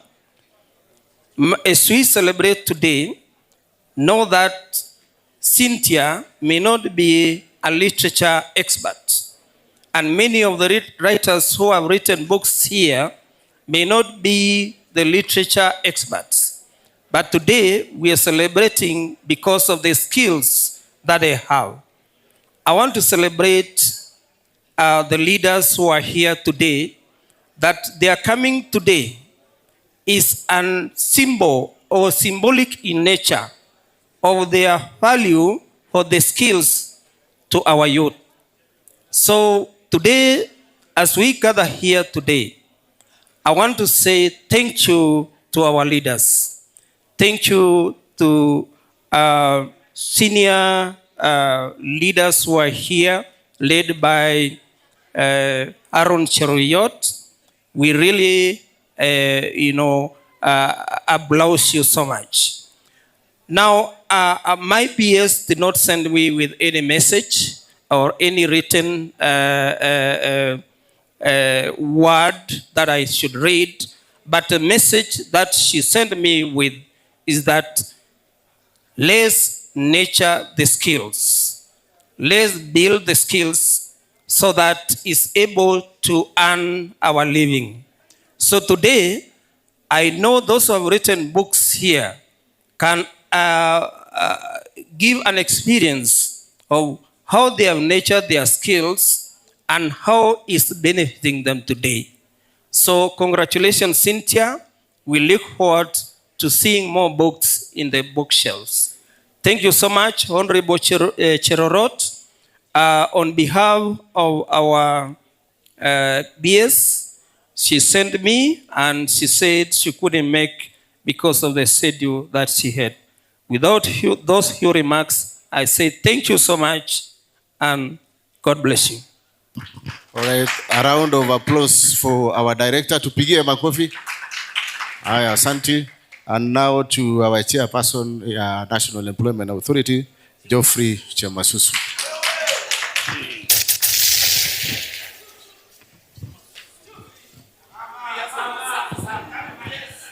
The chief guest of today is Cynthia Terer, our majority leader, Honorable Aaron Cheruyot, Sonko MP, Cherorot MP, and the members of County Assembly led by the Speaker, the parents to Cynthia, and the great people of Kericho. Bwana asifiwe. Watu wa Kericho hoye. By names, I'm Geoffrey Maritim, aka Chemasusu. They call me Chemasusu here. Today, I'm here representing the National Employment Authority as the chairperson. And I'm extremely delighted by the great strides that you've made as an author par excellence. I have seen the book for the first time today, Into the Wonders of Pain, and it is a very, very emotional book. I have read a few chapters when I was seated there. It is an interesting book, and I pray to God that you become one of the leading lights authors from this great country of Kericho. For the National Employment Authority, I'm the chair of board there, and I summarize our mandate into 4. We assist job seekers get a placement. We license the private recruitment agencies.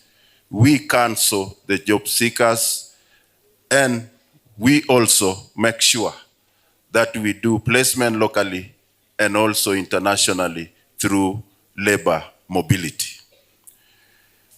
The employment fair has been going down at the Belgut TTI, and I know Mheshimiwa Sonko gonna invite you for the 3 days. It will be ending tomorrow, and I urge you, young people, to attend that fair so that you understand what is there for you in Kenya and outside Kenya. The colleagues from Diaspora Affairs are there. I'll be joining them tomorrow also during the official closing ceremony. I also wish to say this, ladies and gentlemen. The reason why we are supporting our president. During Kibaki administration, that government, that administration was able to do 5.1 trillion. We are looking at a president today who has surpassed 17 trillion in just 3-4 years. The Big Four agenda by Uhuru administration. Uhuru administration was trying to touch, and they feared touching things. Our president has been able to surpass the Big Four. He proceeded to deliver on the 5 pillars of the bottom-up economic transformation agenda.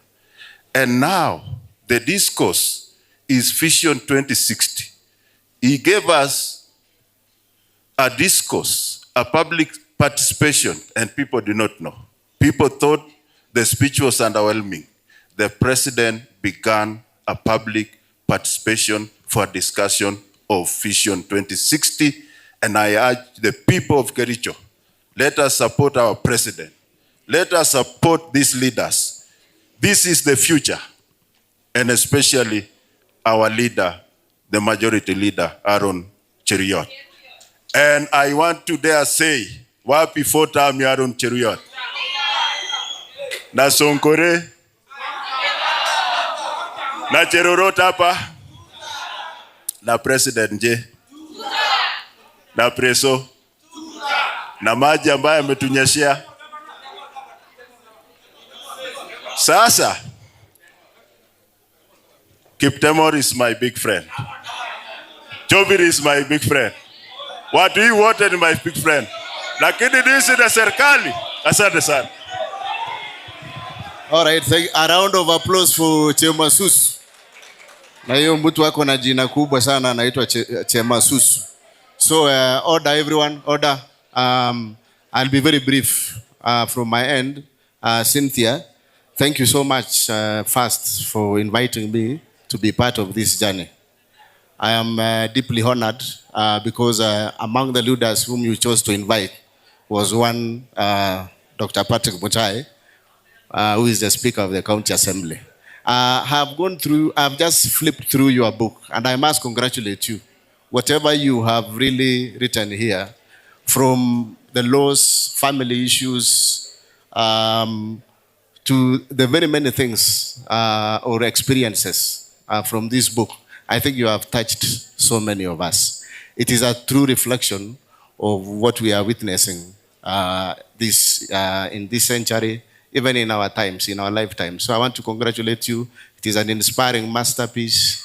And I know, and I'm sure that when every one of us here get a chance to go through this book or to read through this book, they'll find out that a few experiences wamepitia. The only thing that I've realized is that sisi wote, we undergo a lot of things, but some of us tunaogopa kusema. I must say thank you because hapo you have led and we shall follow you. The only thing that is missing here, Mheshimiwa Senator, nilikuwa naona kwamba kwa hii kitabu Cynthia ameandika mambo ya family, mambo ya social life, lakini hakuna mambo ya political life. So I'm thinking maybe in future we shall be launching a book either in conjunction with Mheshimiwa Sonko, ndio tutaandika mambo yetu ya siasa, because you see it's also a journey and it's a very dirty game sometime.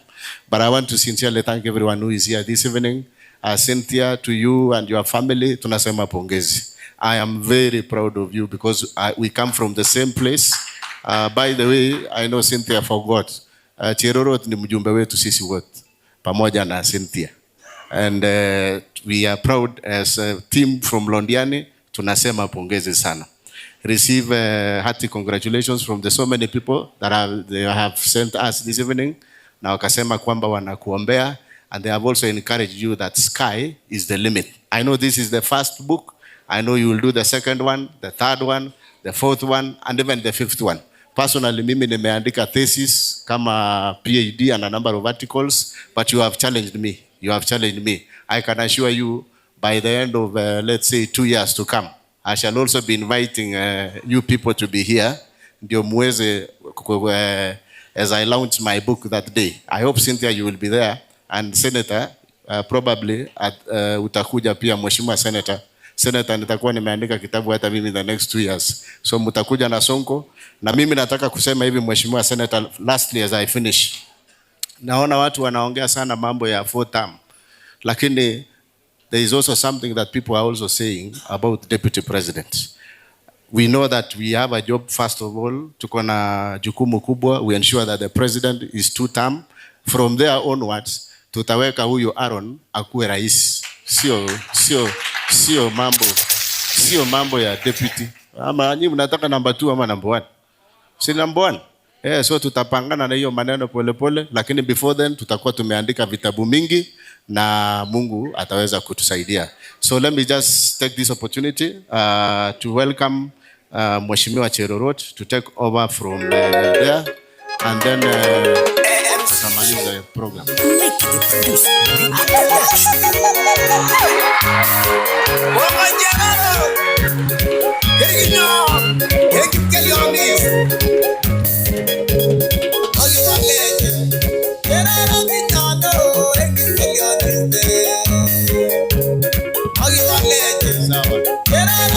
Yes, DJ. Tumeambiwa kwamba we are supporting Cynthia this evening. So mimi kama speaker ya county assembly, I'll be grabbing 30 books. I've been told a book is 1,000, so I'll give you 30,000 shillings this evening. Thank you so much.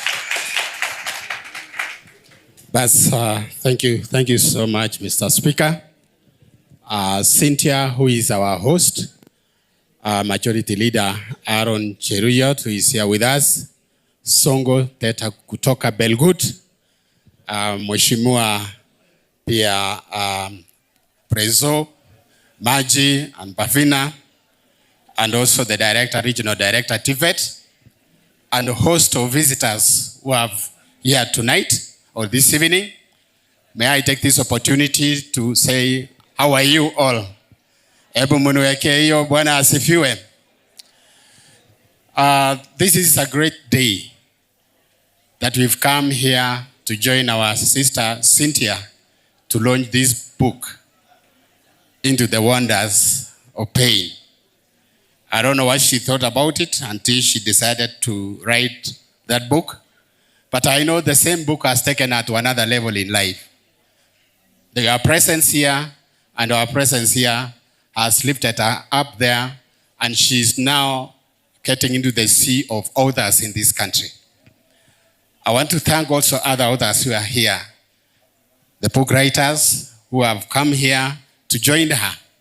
I want to say that some of you have talked, especially the ACC from Bomet, and she said you have a platform. And some of the others here have requested our senator, our majority leader, that please help us. I want to say that it's you to team up as a team, to work together, and then you form a society or a group so that you can be able to benefit. Some of you have said that whenever the launch, especially the artists, when they are competing, you compete together. But I want you to separate yourself and make sure that you have a direction in life. Cynthia, it's my wish that in future, the books you are writing, this is the first one. And you know, at times, there can be a quote in the book, like that one of Chinua Achebe. Chinua Achebe said, and when a man calls kinsmen for a feast, he doesn't call them because they cannot watch the moon in their compound.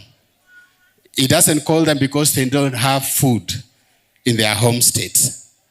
But she said, or Chinua Achebe said, he does that because it is good for kinsmen to do so. I want to say our coming together today is because of Cynthia and what she has done. We have come to celebrate. We have come to appreciate her hard work. And I know always hard work pays. If you do your best, I know it pays. The parents who brought up Cynthia, I want to congratulate you. Father to Cynthia was speaking fluent English here. And I was telling Aaron, inaonekana huyu mzee sio mchache bwana. Ulisikia Kiingereza yake hapo na vile amepanga familia. It tells us this is an organized family. I want to encourage us that it's not only in the field of others. We have several other areas in life that as Kenyans, as people from South Rift, you can do a lot. Nataka kusema hivi. Katika maisha ni vile umejipanga. Na ukijipanga ni vile utafaulu. Never be underestimate yourself. Always work hard. And as I said, working hard, it will pay. We have a lot to do as a community. Amacha wa mwaga lenjog, kogi ko atab kolenjin, koye kage one, ireu. Koti should not be the first and the last. Onge namge go unota. Aaron, I'm happy. These people have said they have never had members of parliament or leaders like you in their events. It is because you are not come to the leadership. Lakini wamungiri nyonga ndo inated. These are the fruits of electing the right leaders in life.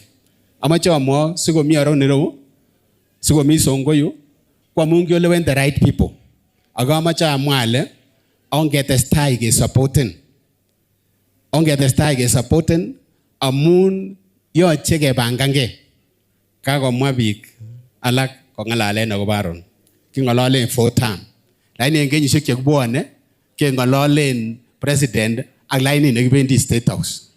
Oga staya na waron obe State House, ongenole mi jitane urenaron, negi kite chengoron. Ama ege tej kondo ikiok, matonge ebut. Lakini gina macha mwa genyu. Koma tonge be soiti nguni, onge ao kwe muti amache igeldo. Amunta ge tinye tumdaneo in 2027. Yega ge lande ona ge mangu ge waskengu anje. Ana unokwe. So otherwise, I want to say that Cynthia, congratulations. You have done the best. And thank you because you are no longer a village person. This is going to expose you. This is going to give you a lot of credibility. I know it was because of discipline, because of sacrifice.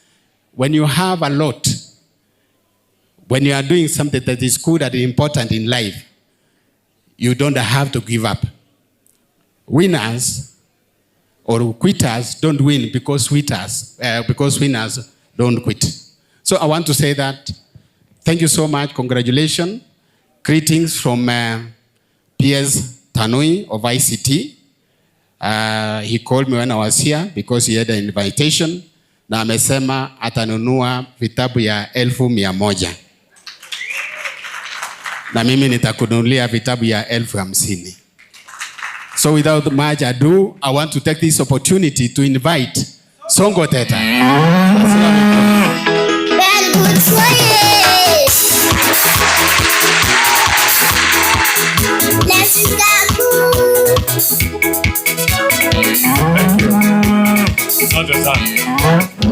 Some on the bits.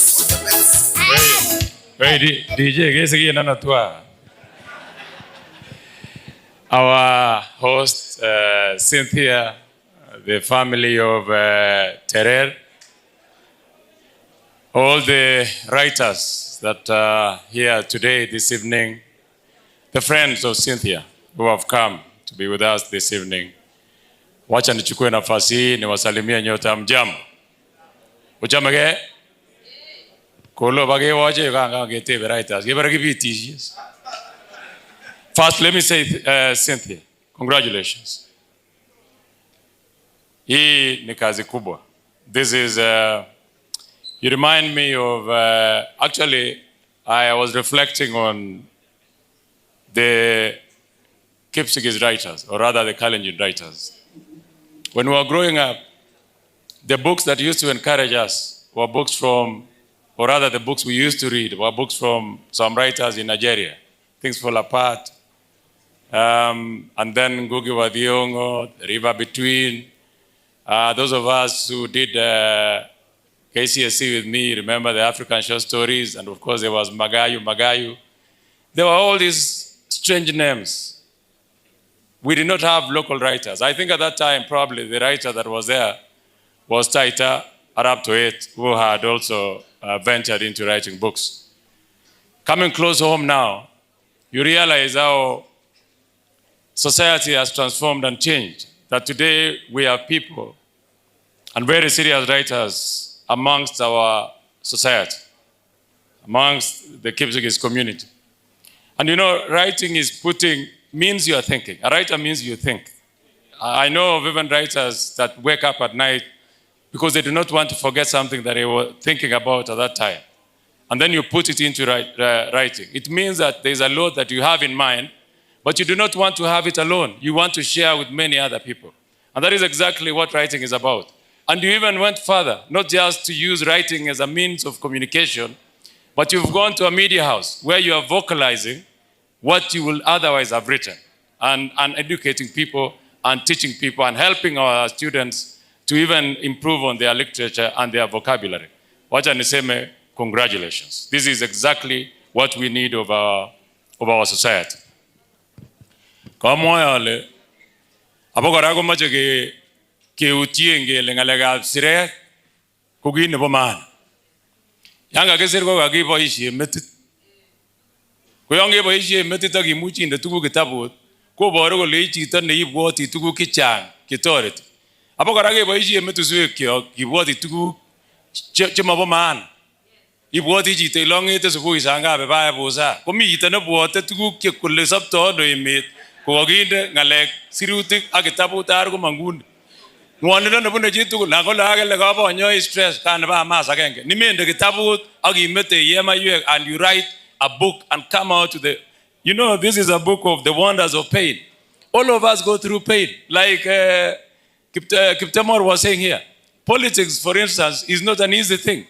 And many people probably will not even have it written so that all of us can experience what politicians experience in writing.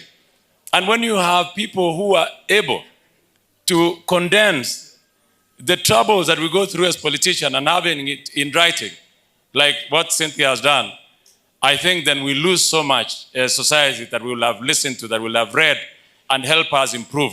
And like they say, experience is the best teacher. But it doesn't mean that you learn from your own experience. You can learn from experience of other people. Are you with me? So, kini kama jama kitogo lenen pomana kino go ya Cynthia. Oga bro ogera Cynthia. Gereza chugu kibunu baba ngo. Kabiri gereza boyo ta chao. Agoro bara Terer kabisa.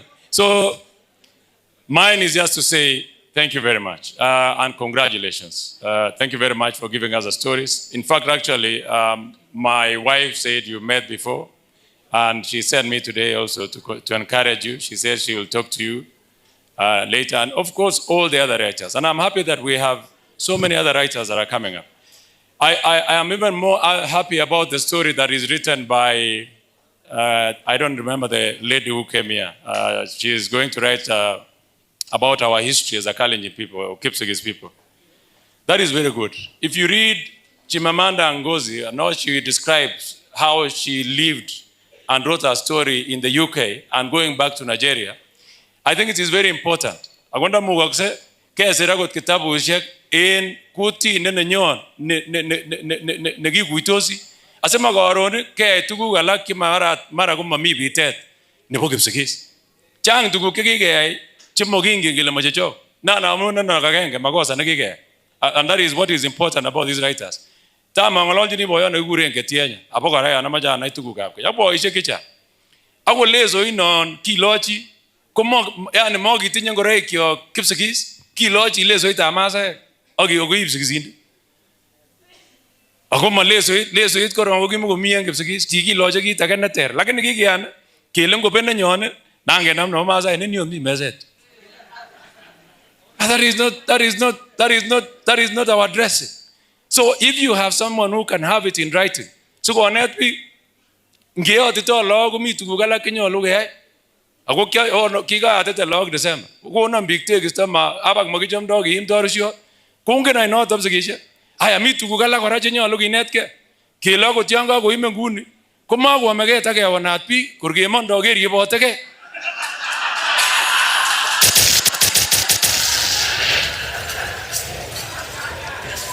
Ala gigicham donoto.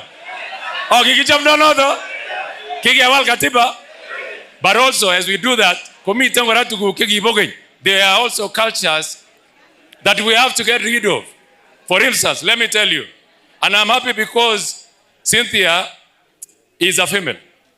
Kimiten culture gigitinya gara chigimo goror.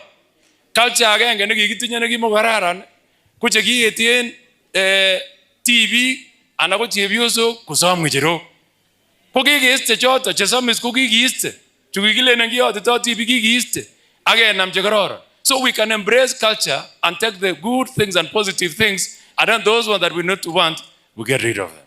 Watu wa Meru najua hiyo mapita kidogo. It is a very good session that we really have to educate ourselves on many things, and all those things can only be done if we are able to get as many writers as possible to tell the story of the past, to tell the story of the present, so that the future generations are able to appreciate the literature of our people. And I'm very, very thankful about that. I don't know if Rehema is still here. Madam is here, Amanda. Rehema, you're still here, Katu. I'm very disappointed on one thing. You've given us a lot of books. I've actually read some of your books. Lakini ya mapenzi usipite Kericho leo kama inakaa hiyo watu ya Bomet wamechelewa. Sasa kaka tu leo hang around hapa, mimi naona mtu akipita na wewe. Because we want you to write another book that is a very good story. We also want to see the next book that is going to give us a better story than the sad one that we read before. So in asoge sunda mo mama cha emna fast no. Ko changa le kigage ma. Agonga na le changa ne ro ke ka saguti tsa amwajibichi. Ingeni le poisieno negia ngunon. Agogo ma chese ko tare tega ko tare writers. Ko as you write, let us have a bit of responsibility. I see a very big problem today in our journalism, particularly on print media. You find journalists who are supposed to be professional have become creators of fake content and fake news.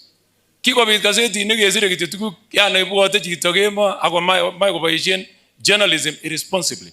As we also encourage the writers and the writers of books, authors of books, and writers of our newspaper, it is important that some level of professionalism is maintained. Kimanja bi kesire tuku chiga orongo mangu kuje tore tieme igere nguno ni jijimbo yu nikamite bichubo njurunji karai ngeribe kindiki komi abosana nikikiwona nikebare Rigathi Gachagua kona ninyoru kaseti nikabobororiet kusire tuguk kesamis akobo lakwenywa ku kaseti daga abaronge headline every single day for the last 4 years has just been William Ruto and all the bad things that he has not done. That is not literature. And people who appreciate literature, and I'm happy that many of you are saying that Aaron honed his literature prowess in high school. I'm one of those people also who did very well in literature. And very proud of it because I went to the same school, Kericho High School. Nikafika hapo form 3 hapo form 4 first term nikaleta shida nikahamishwa. Sasa mimi nikaenda kujipanga mahali ingine. But it's because of that literature and the books that we read and the teachers and such books is what encouraged us. And it helps you to be confident. One thing ingelegita genge yome ngena ngityo looking oldo Ingereza. Ibe tuniyo ngololji ko Ingereza ko lione tiaja na mangale. Lakini yanamaje sinyoru confidence akot en bunge sike ngalala confidence ngalala pi sikiogere nguna nakot picho yangu matakanye Senator Aaron konda amun ngen kole yanga ngalal Sifuna kunyo correct ni arango lenjin mangereza changu kungoe ke Ingereza ko cheke lakini ko yameti Ingereza sike yasuma ta gengele mindet ijute ba ko ini so magagele kityo kitabu nuko launch ni Cynthia kile sike soma about her pain hapana. This book also is helping us educate and make your English even better and give you the confidence to be able to speak in front of people. That is the confidence that we need. Yage bendio legenya amingen kota mheshimiwa kana mama ja mkaine. Yegone grauni. I jangi to mot gena jangi kikono sogaro genta ba. Ogone machane genta ba. Ogone kiego genta ba. We give me about 2 million kita tunis go about kita ngiti ko lo ba lo ga ko to ki bi Ingereza ne boka malo enga ya mama ja mala ma what do we do wango le agi gal le lioi ti ba ne ki Ingereza ji ma ka sarada torali ba in verta ne ga ngete ne ga vendo tu my cousin ngeti we ngam sugar wa ke ma Emel sugarwa ke mas banda kele tako age chwanya Ingereza. Ko magima tu ke ujo magima lo ke cheshap chengen kasare gomang agotore teme takoriwe game. So thank you very much for that literature. And I want to encourage you also the other journalists. And of course before I forget as I conclude Nenyon team. Martin has been a very good friend of mine for a very long time. I want to really appreciate it because the team that came here wote ambao walikuja hapa mbele ni watu wa very young. So it means Martin really has an interest in encouraging people, empowering young people to even get better. And we will support him also as leaders because he's a very good person. And the media, Nenyon TV, in fact, I'm having my marathon on 23rd. And the media house that I called to come and air my marathon live is Nenyon TV. So they will be there. And you've seen we've produced even better people like Nabafina. So sometimes even writers become even better in society and get good and become good people. So sitaki kuchukua nafasi mingi, nataka niseme asante. Na niwashukuru watu wa Kericho kwa sababu ya kuweza kutupea viongozi ambao wanadhamini nyinyi kama raia wa Kericho. Na huyu Aaron Cheriot ni rafiki yangu ambaye tumetoka naye mbali. Na kwa sababu sitaki kutumia function hii kufanya siasa, nataka tu ni encourage all the leaders that are here that let us work for our people. Let us deliver for our people. Because we only have 1 year to come and face these people. And if you will not have delivered, then justice will be served in the ballot. And it will be very painful because I've lost an election. You know, I lost an election in 2013. I want you to know about it now. Is it no your enemy line? King go gar offline, go guy team mobile primary. Could you tell me about Baringo Mogeri no go beat up? Okay, Ngwengol. That is a cooking eat Tigura. I was be nine on the Wendiga. King eat Tigura, eat Yanga. He eat Tango, we want to go near you, but I'm a man. Eh, Len Yanga, Mangomia, Mangomia. Amangomia, Gabianga, Mominji, Mamul, Tifa, Manon. Umura and Badai. He'll have to go to primary school. Miliman, 1,200. Okay, chabo sababu kwa mimi jitane kiite nebo kokwet yangu ko leo mheshimiwa leo kakaiti na reactor. Aiso ataite. Ingo na mwanje ala ndukul. Para takiburu kara kole nego na magene mheshimiwa ko kana mandungo aba mi gereje kiko kale kwanda koibwango kawake ni na reactor. Asale agero ala wait jojo. Ugito na mono mitu ngasarata amas nang mara ka rutiondo.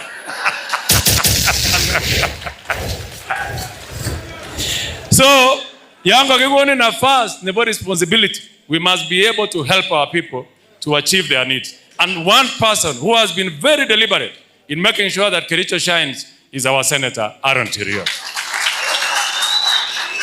For those of you who are with me today, Uko Chemwetunya, I launched the road. And I said, this is a support of, and it is not just in Belgut constituency. There are so many projects that are happening in Kericho County that probably because many other leaders will want to own them, Aaron Terer is an unsung hero of most of the projects. Not just in Kericho, most of the projects that we'll see.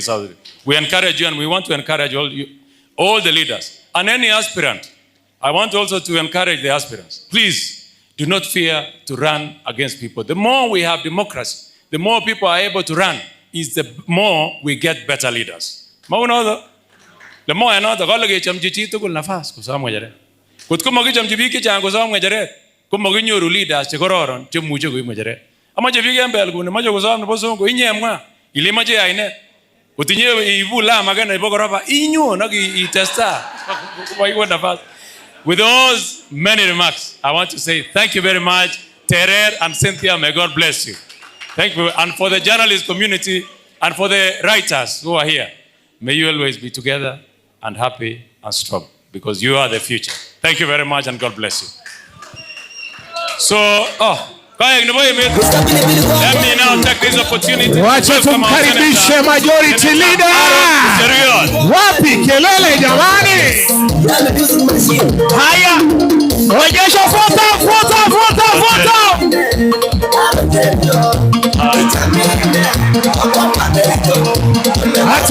Asante tukae. Thank you. Asante DJ, tukae chini tafadhali. Asante.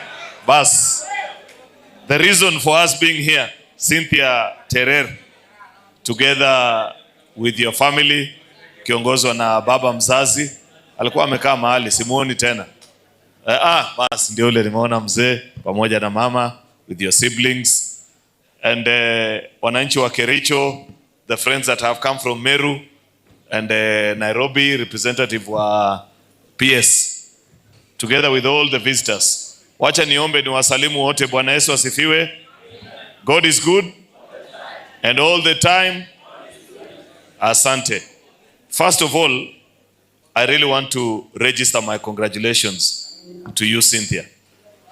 Huyu msichana ameweka bidii and we must celebrate her today because to do what she has done, not many people can do it. All of us tuko na ideas kwa kichwa. But to sit down, be patient, write, organize a launch like this, we must celebrate her. And I want to say thank you so much for leaving us with a wonderful memory in this book that in my quick reading, I realize is very addictive. Because when somebody was reading the preface, I decided to start reading. And before I knew it, I had finished almost one chapter. Then I realized I need to concentrate in the event that was going on. So mimi nakwambia Cynthia, I wish you all the best. I came to know Cynthia through Mheshimiwa Franklin Bet, Chepkoit. Franklin came to see me one time. There are some things we were discussing. Then akaniambia, of all the things you were discussing, there's one thing I want you to do.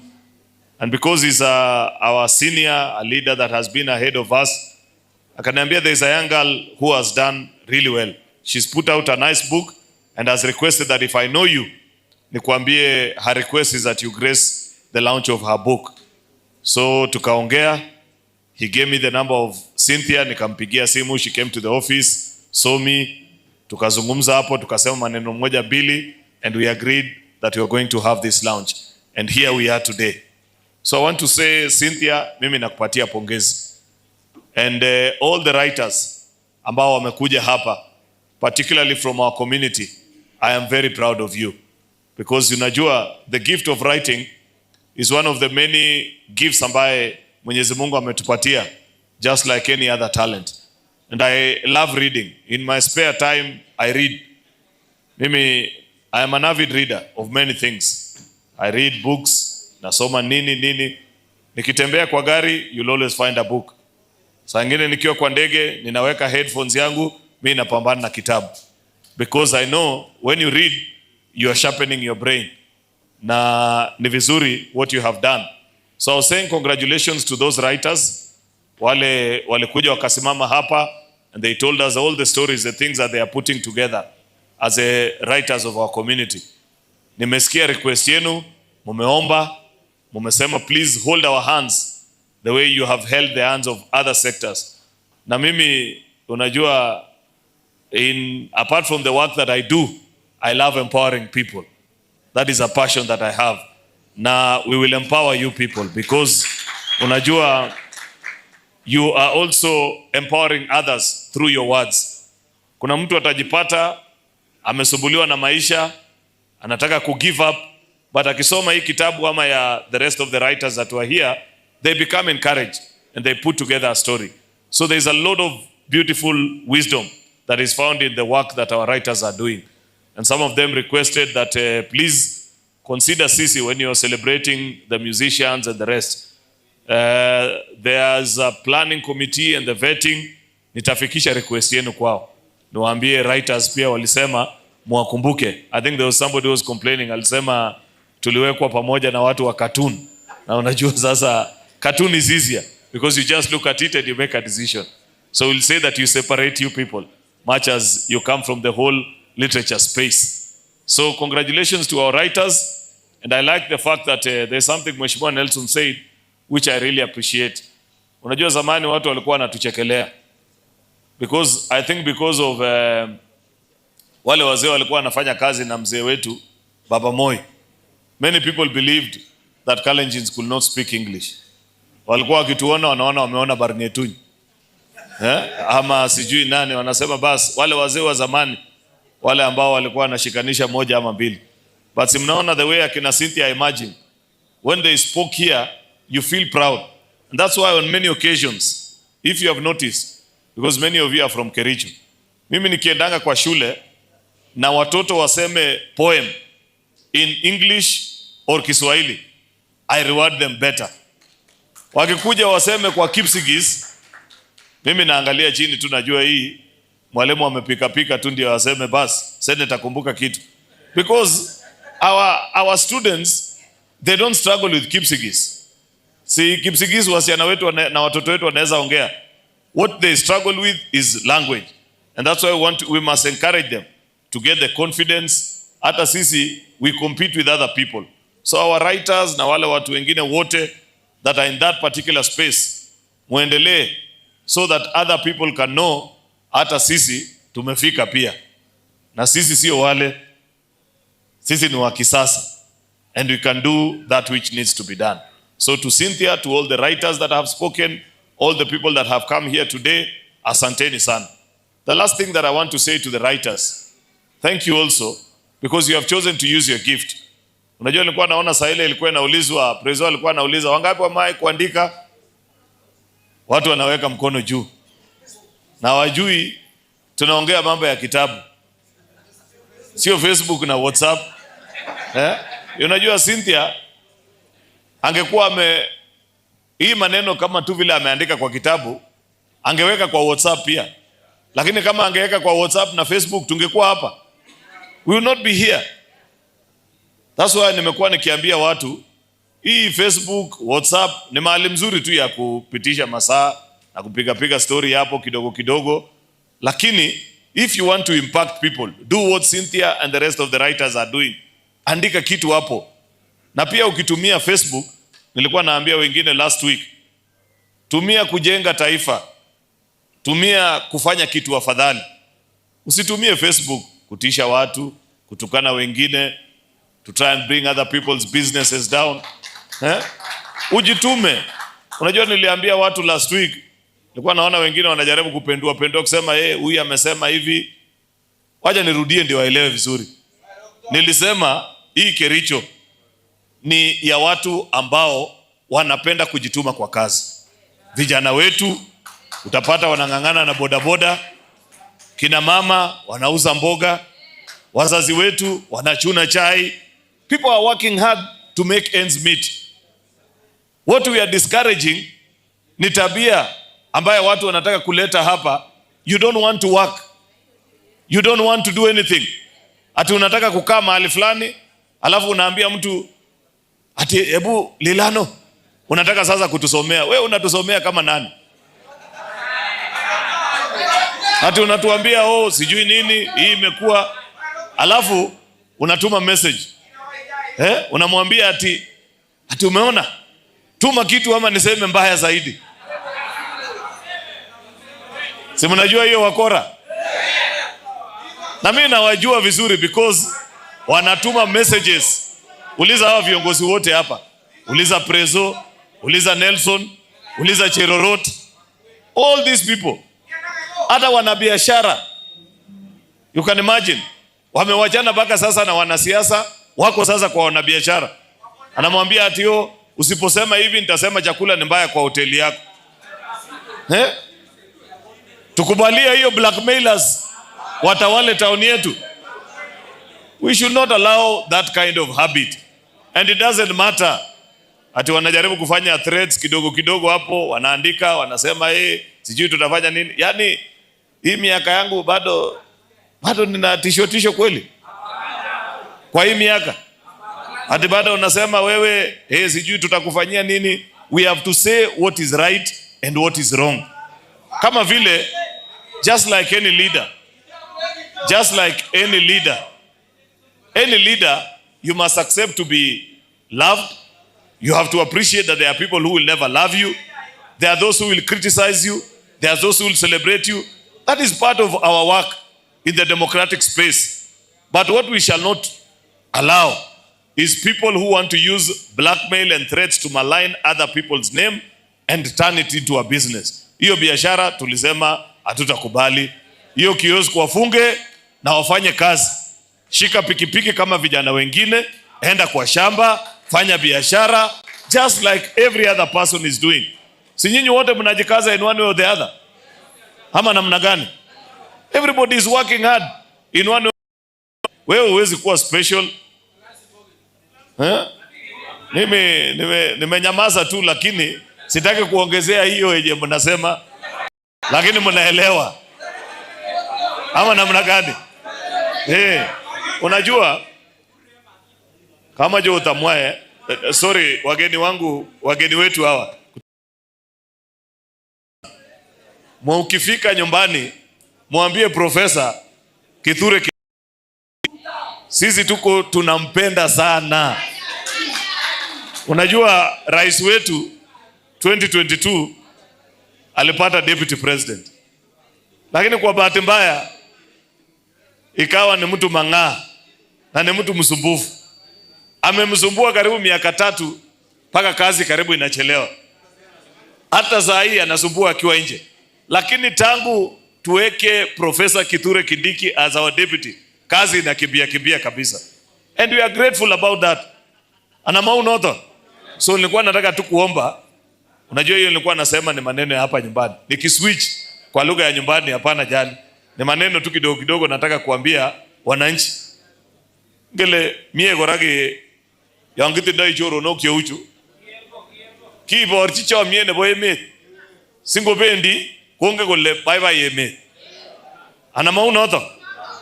Kwa mwa inale moche ketebi kingegele ne testai neme. Amachane amwale yonagere biik yuk chebo Kericho akamwochi ole eche kwomegege mi mstari wa mbele en re-election nebo president nenyon kobo amwoe kityo ndamun kikuren Kipchirchir. Kamwoe because angen tuguk chetestai en Kericho chekoketar, cheteseta ak chebongonotin en yu. Akangen ale ndekimeketindoi serikalit ni Arap Ruto nekitindoi nguni ko chang tuguk chemakinyoru. Kikitindoi serikalisiek kenyisiek chuni ko tugul, lakini moja atebena ongen ole, for example, kongeten ko deputy president nenyon ko kitam kila ngonyo Kericho yu komwawech kole kakominginit taunini ngwong, moche kiyapta kotokoet kidogo sikokerkeit ak taunisiek alak. Kingalal ngalechoton tar kikere biik uon mara kityo ngal, lakini as we sit here today kokopanganak.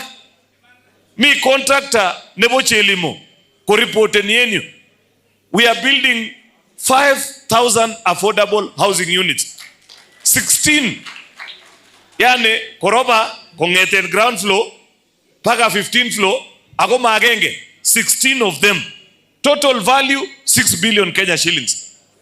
Umuon the last, which was the last government kundao 6 billion Kericho? Kya ko bitu serikali no unoto de miten nguni ngengololi contractor teseta ko yote oret en Chelimo. We are putting 2 billion Kenya shillings, 10 kilometers worth of urban road en Chelimo. Teseta contractor. Miten special economic zone authority. Ongen ole kimeke panuoni taon kityo kele sikomeny biik. Kikipanuoni sikecheng industries. Biik che nyokondo industries yu kotoret kosir kijana chuchok chumiten town ini kesir kasit en yundo. Betut nekakinyoru nafas kele bas kochobok ortinwek teseta ngalekab korik kekure biikab industries, big companies, multinationals from different countries konyokonde industrial zone nenywan en Kericho yu. Ko kerkeit ak Eldoret, Kisumu ak emotinwek chon oli ko tugul konyor biik chok boisionik neranichu kibirwech kura akole oribwe serikali. As we speak today in town nenyon nebo Kericho, ongen akokwek ngele nan agere mi biik alak nan komwoe lo Leon kimoche komwoe senator ama mi makosa keteb, lazima aror because I am the majority leader. Agenge ngondoikis chebo county yu. Ako ane boisienyun kwa wonat tugukab biikab Kericho. Affordable housing ini kamwoke. Yang kamwoke kamwoe Nelson kole tabu nengung ak inyaron ko yang kakotuo boisiet isise ko ingele mabatangi ane alakwetab madam kitam kobele biik kiboket akole wewe nyamaza kole kiyoe boisiet ak kesis. Kamoche akonok example, affordable housing ichu ko kikasir bichu kole moche kechob kityo 500 en Kericho. Ateben aleji onge Kericho town man kineteno, because I knew as we sit here today koteseta komengekitu mbarenik ako eche ko kipsigisiek kot age tugul komi look somoku angwanu sikomeny ano bichucho kiteme ano. That's why we prefer konyokomengis biik en yu kongete mbarenik chok keminse ak ketemisie ketesta kenyorchige tuguk chemaya. Number 2, ongen ole en county nenyon for example kiteche stadiums en olon tugul. Kericho is the only county nekiteche stadiums oen. Akot Uasin Gishu ole bunu president ko stadium kwa agenge nekiteche. Echek mi contractor yu Kiprugut Chumo, mi contractor Kapkatet stadium.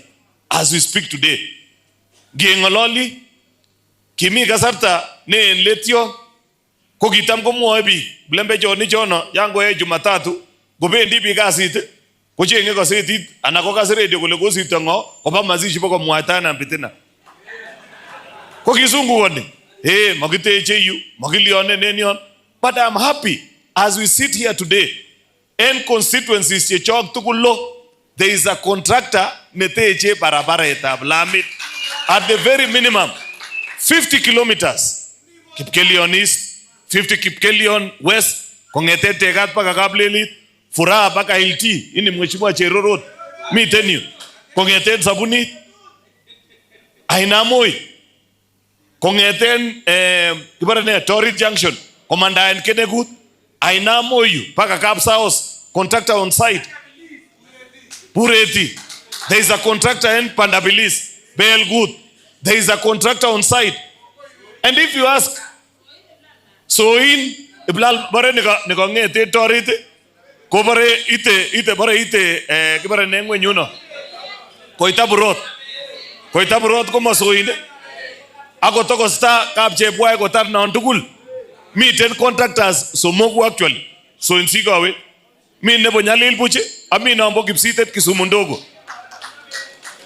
Contractors are ongoing with work. In Yoru, in each of our constituency, at the very minimum, committing 50 kilometers of tarmac. Agondo teben. Kamo mheshimiwa Sonko. Kole ane ko maunye. Kola ongen boisionik chuge yango chobage kolase mamwochi bichu kole kingesete ko chito nekimita kondoiweche ko senetade ako kike boisie kunoto. Akaweche kongwe because that is my job. Ama imuone ne serikali ta mwisho neginde every constituency 50 kilometers chebo tarmac. Miten kitindoi sababu kemwa tutam anamogitindoi. Kate bolei kokibikab Kericho. Do we have a reason anamogitindoi? Unoton ama unoton. And so many other things. Gonyone president komalo ketindoi ongenole up to date. Kikisom president agelenji torete je sabarini. Kitieche kila sabarit yekamyan chito kebendi baka Eldoret. Akamache asom MCA so miten mheshimiwa Maji, kakoit watchman, Prezo, Bavina. Utorete je ngalekab Kericho County Referral Hospital. Tafadhali. Please. Ingelei ngotige metejin kele kiage tugul konyogo support senator. Help me also. Ananenye. That is primary oversight. Oititen, listen to the things people are saying. There is a problem in the hospital. Yoche ke addressen. Kotkomigi nege mokjinge national government. I am willing. Ane parongen mamigi nege muongele torete chenegili. I will help you. But as our members of county assembly, please help us. If it is budget, increase their budget. If it is confirmation, nebotuku kiono kiboiti niga hospitali tafadhalini. Kwa members of county assembly, saidieni county government ketar ngale joto. Kwa roru. Oi. Wakale t-shirt ya maendeleo. Abana matongo imakiona ingele hii. Hiyo ni maneno kidogo. Hiyo ni maneno kidogo sana. Ingele kimoje kama moja na amua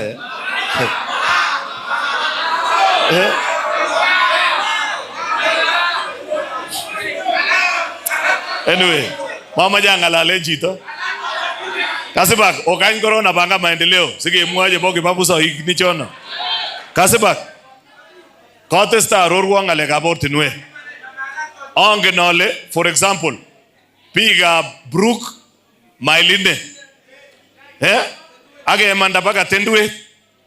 The kind of problem nimite nora nata. Lakini amojo go nog report ra ni go big up Kericho. Koge wonate.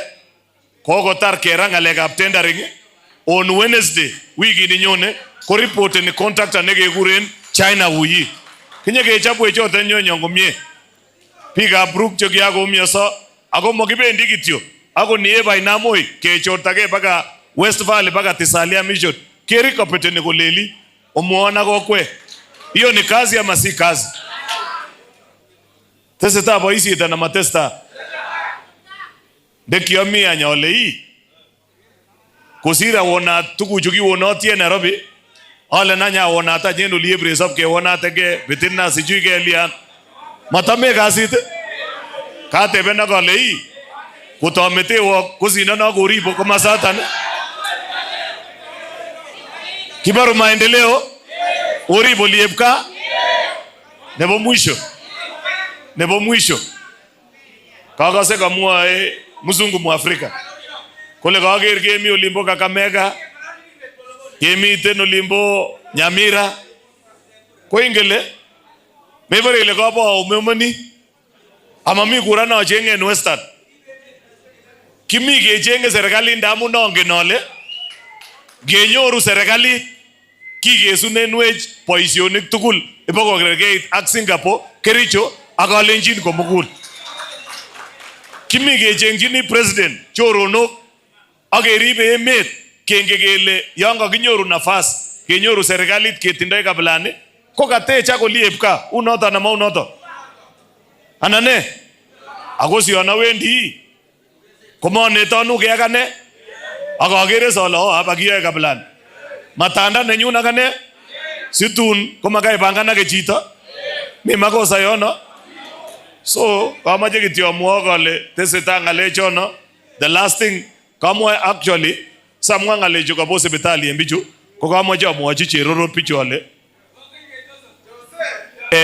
level 6 hospital nebo Londiani Referral Hospital komiten before board nebo ADB, African Development Bank.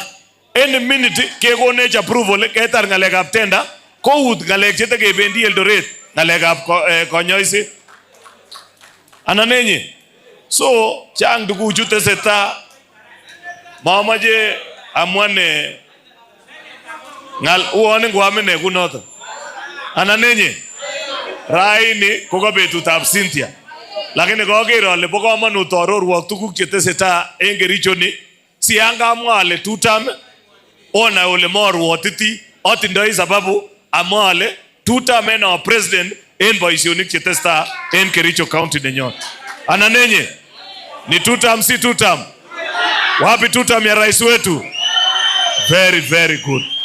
Cynthia. Oh, Gachagua. Komi chebo TV. Oh, mi nenyon. Komo kase sipsigis korotab sena.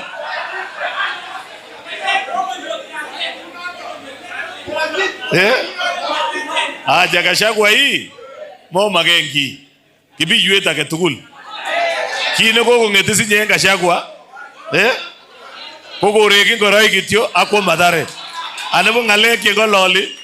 Komo mi ngalejono. Unajua juzi mimi nilikuwa naona ati wewe wa Munyoro unajaribu kusema wewe uko na intelligence kwa serikali. Hii intelligence ilikuwa wapi siku ile ulikuwa unakuwa impeached? Si wangekuambia karibu unakuwa impeached. Wewe sikia na usikie vizuri. William Ruto sio rika yako. Hata mimi Harold Cheruiyot sio rika yako. Wewe mtu umekuja bunge jana tamu moja, rais akakusaidia ukakuwa deputy president, ukaenda huko ukaiba, ukanyang'anya wajane mali yao, bunge ikakufukuza, ati leo unatusomea kutoka kule kwako. Wewe peleka hiyo tabia yako mbali sana na sisi. Na usikie vizuri. Hakuna pahali William Ruto anaenda. Wakenya wanajua na wanaona ile kazi anafanya. Na wakati wa uchaguzi ukifika utashindwa, utaamini. Hiyo watu unakusanya kidogo kidogo. Ati unasema oh sijui hii na hii. Wewe siku yako chuma yako iko motoni. Na kwanza leo DCI ametoa ripoti. Hii mtu kumbe ni this man is a criminal. Unajua nilikuwa nasikia anaongea maneno mingi. Ati anasema sijui ilikuwa mwisho imejulikana kwamba wale wahuni ambao waliua ule daktari walikuwa wanaongea na Gachagua. Wewe enda kwa police station uambiane. Na nataka nimwambie Inspector General wa police Bwana Douglas Kanja, Gachagua is not any special. Kwa sababu ametajwa na forensic report inaonyesha alikuwa anaongea na wale wahuni waliua yule mama. Shika yeye asubuhi na mapema aende andikishe ripoti. Pana tisha sisi. Si Uhuru Kenyatta alishika yeye? Kwani dunia ilisimama? Akishikwa sini kama waizi wale wengine wote. Kwani kuna mwizi special? Wewe ngo hamkuna unakinye. Sasa iko maneno iko hapa. Ya mwisho Cynthia, nimeuliza pale nikaambiwa uko na vitabu 300. Si ndio? Speaker amenunua 30. Cherorot no, kitabu ni 1000, so umenunua 150 books.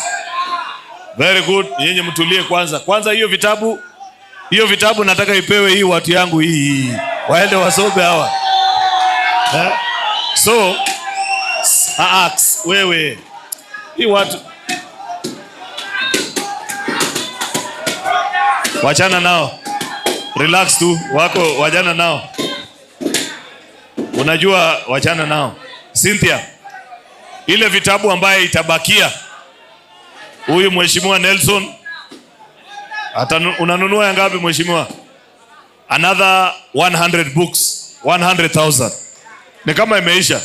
Ile imebakia uniambie ni ngapi, hata mimi ninunue kama hiyo, so that we don't want any book to live here. Tumalizane na tusaidiane namna hiyo. So sasa nafikiri tunaanzia keki ama tuna unveil kwanza? Tunaanzia pale, alafu tukuje kwa keki. Kuja basi Cynthia na waheshimiwa. Sorry. Anasema ambassador wetu kule Namibia, Florence Bore, amenunua vitabu 20. Watchman, kuja hapa. Huyu watchman sababu amefika kama amechelewa, anasema tu Chamge. Sema Chamge. Chamge. Kongwe missing Cynthia, pongezi. Thank you so much. Asante. Tuko na CEO wetu wa T-Board, anaitwa Willy Mutai. Piga wave kidogo. Sema Chamge. Good evening. I think Cynthia, you had given me a date for tomorrow, and I want to wish you well. I think your book this time round, this was the second book that I got this year. Okay. So on that note, I will give Senator 20,000 to promote you to produce more books. Thank you. And don't forget to write a book in tea. Thank you. Thank you, Cynthia. Kuja sasa. We need to unveil here. Cynthia Nelson, mheshimiwa Nelson, kuja hapa. Cherorot, simama hapa. Ona, tafadhali tusonge hivi because we need a picture. Tunahitaji picture tafadhali. Wapi Cynthia? Watu wasonge. Na wazazi wa Cynthia. Wazazi wa Cynthia wakuje. Mr. Terer, where are you Mr. Terer? Wapi Mr. Terer? Tafadhali tusonge hivi. Alafu